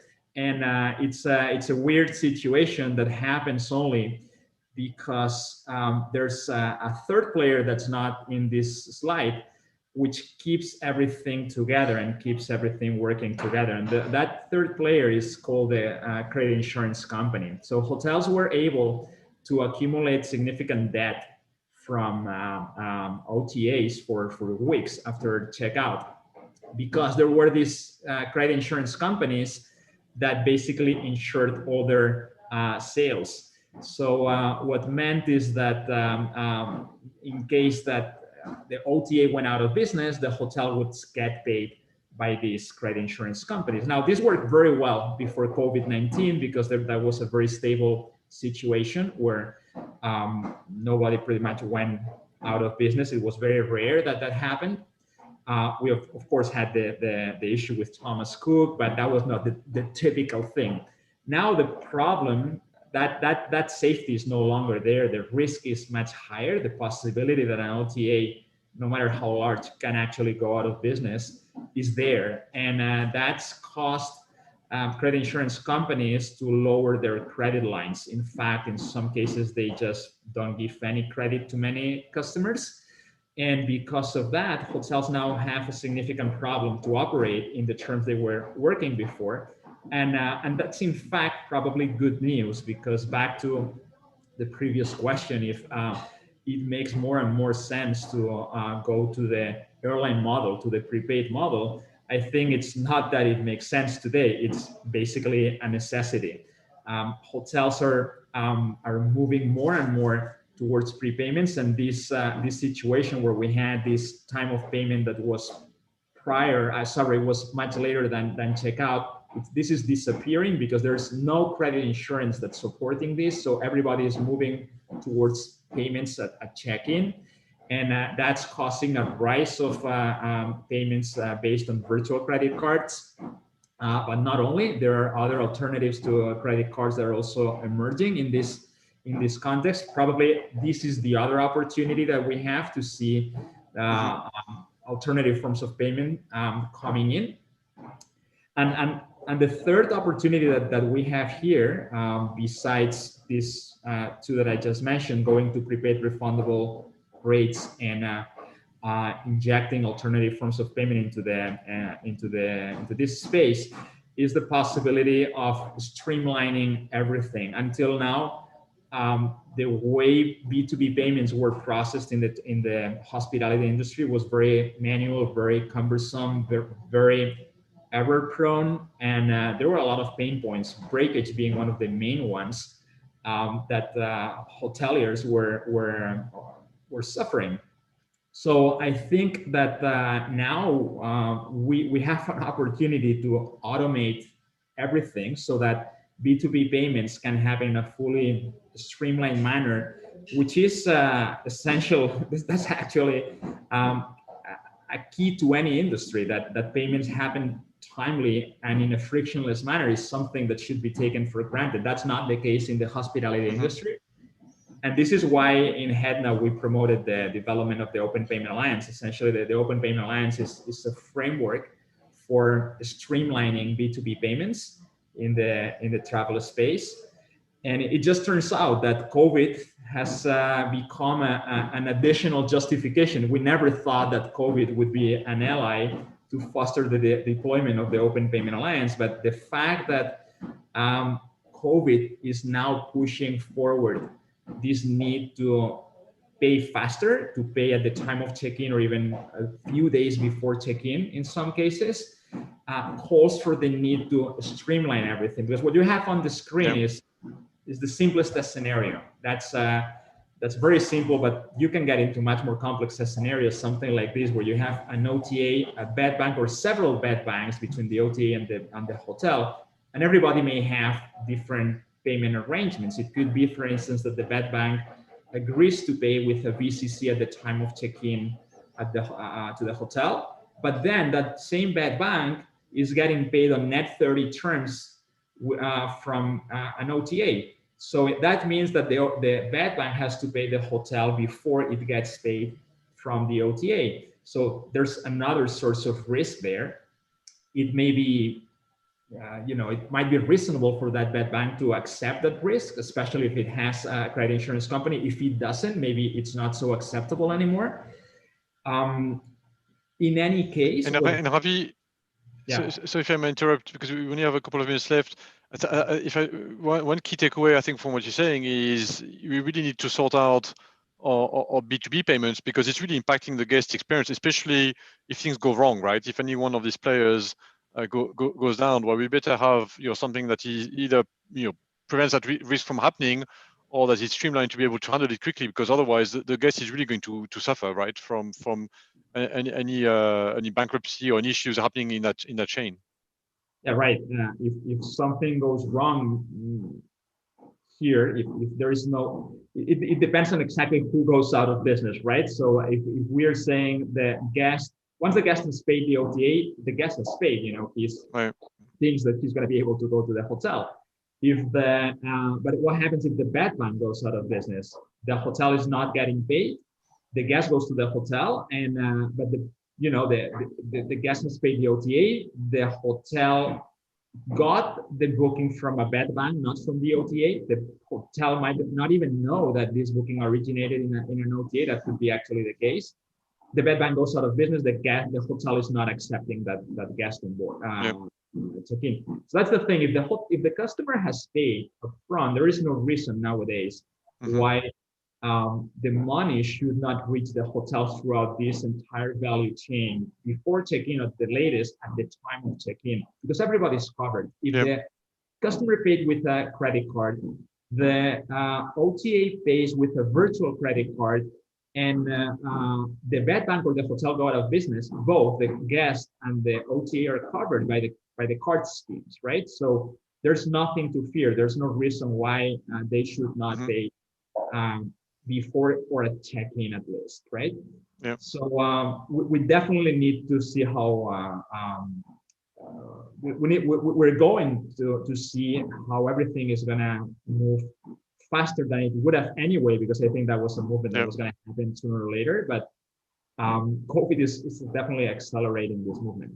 Okay, well, thanks for sharing that on this panel. Just maybe the last couple of minutes we have, if I can summarize some of the key messages. So we talked about prepaid bookings. I think the key takeaway is for all hotels to really work out, even more importantly now, what should be their own plan, making sure they accept the right forms of payment. Contactless, we said, is more or less a no-brainer, but you need to look at how to enable it. And really, Javi, thanks for highlighting the importance of really streamlining the whole B2B piece to make sure we don't have any negative impact on the guest experience in case anything goes wrong. So maybe in the last minute or two we have, just to answer any questions from attendees. I see we have one question.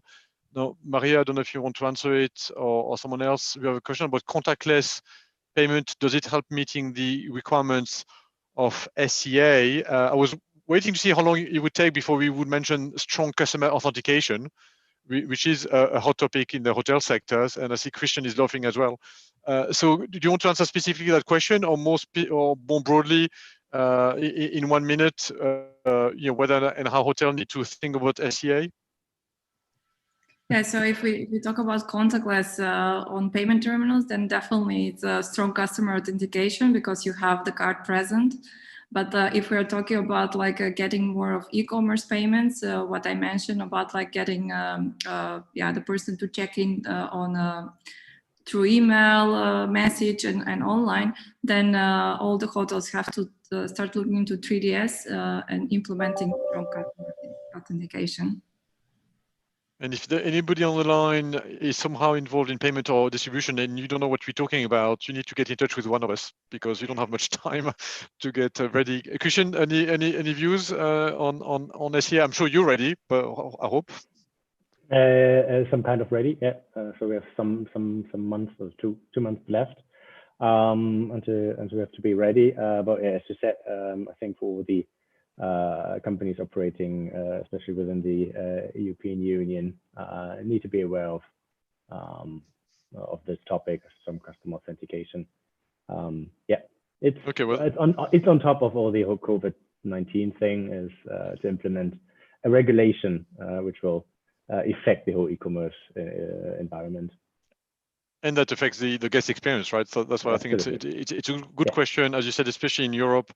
So thanks, Anne, for asking that question. So I think we've gone over or more or less over our allotted time.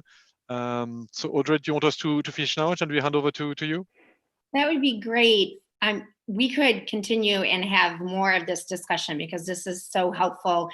And of course, as soon as we start talking about STLY, I want to keep you guys all online as a distribution person for a couple more hours. But unfortunately, we can't. So I'm sure a lot of the people that have joined today will be reaching out. So thank you for offering your expertise as you were volunteered. So that's much appreciated.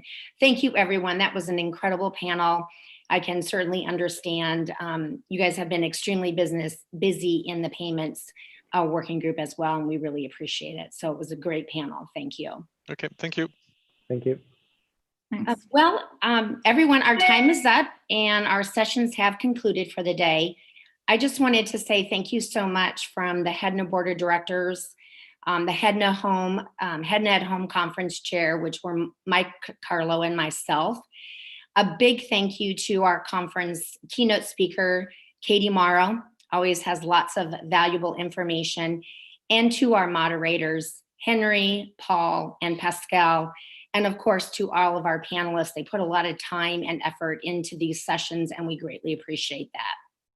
And finally, just a big thank you to Ewald, the Ewald Group, for helping us organize this event and for the technical support throughout today's conference. We look forward to seeing you all again at our next HEDNA at Home conference, which will be January 26th. So thank you, everyone. Be safe.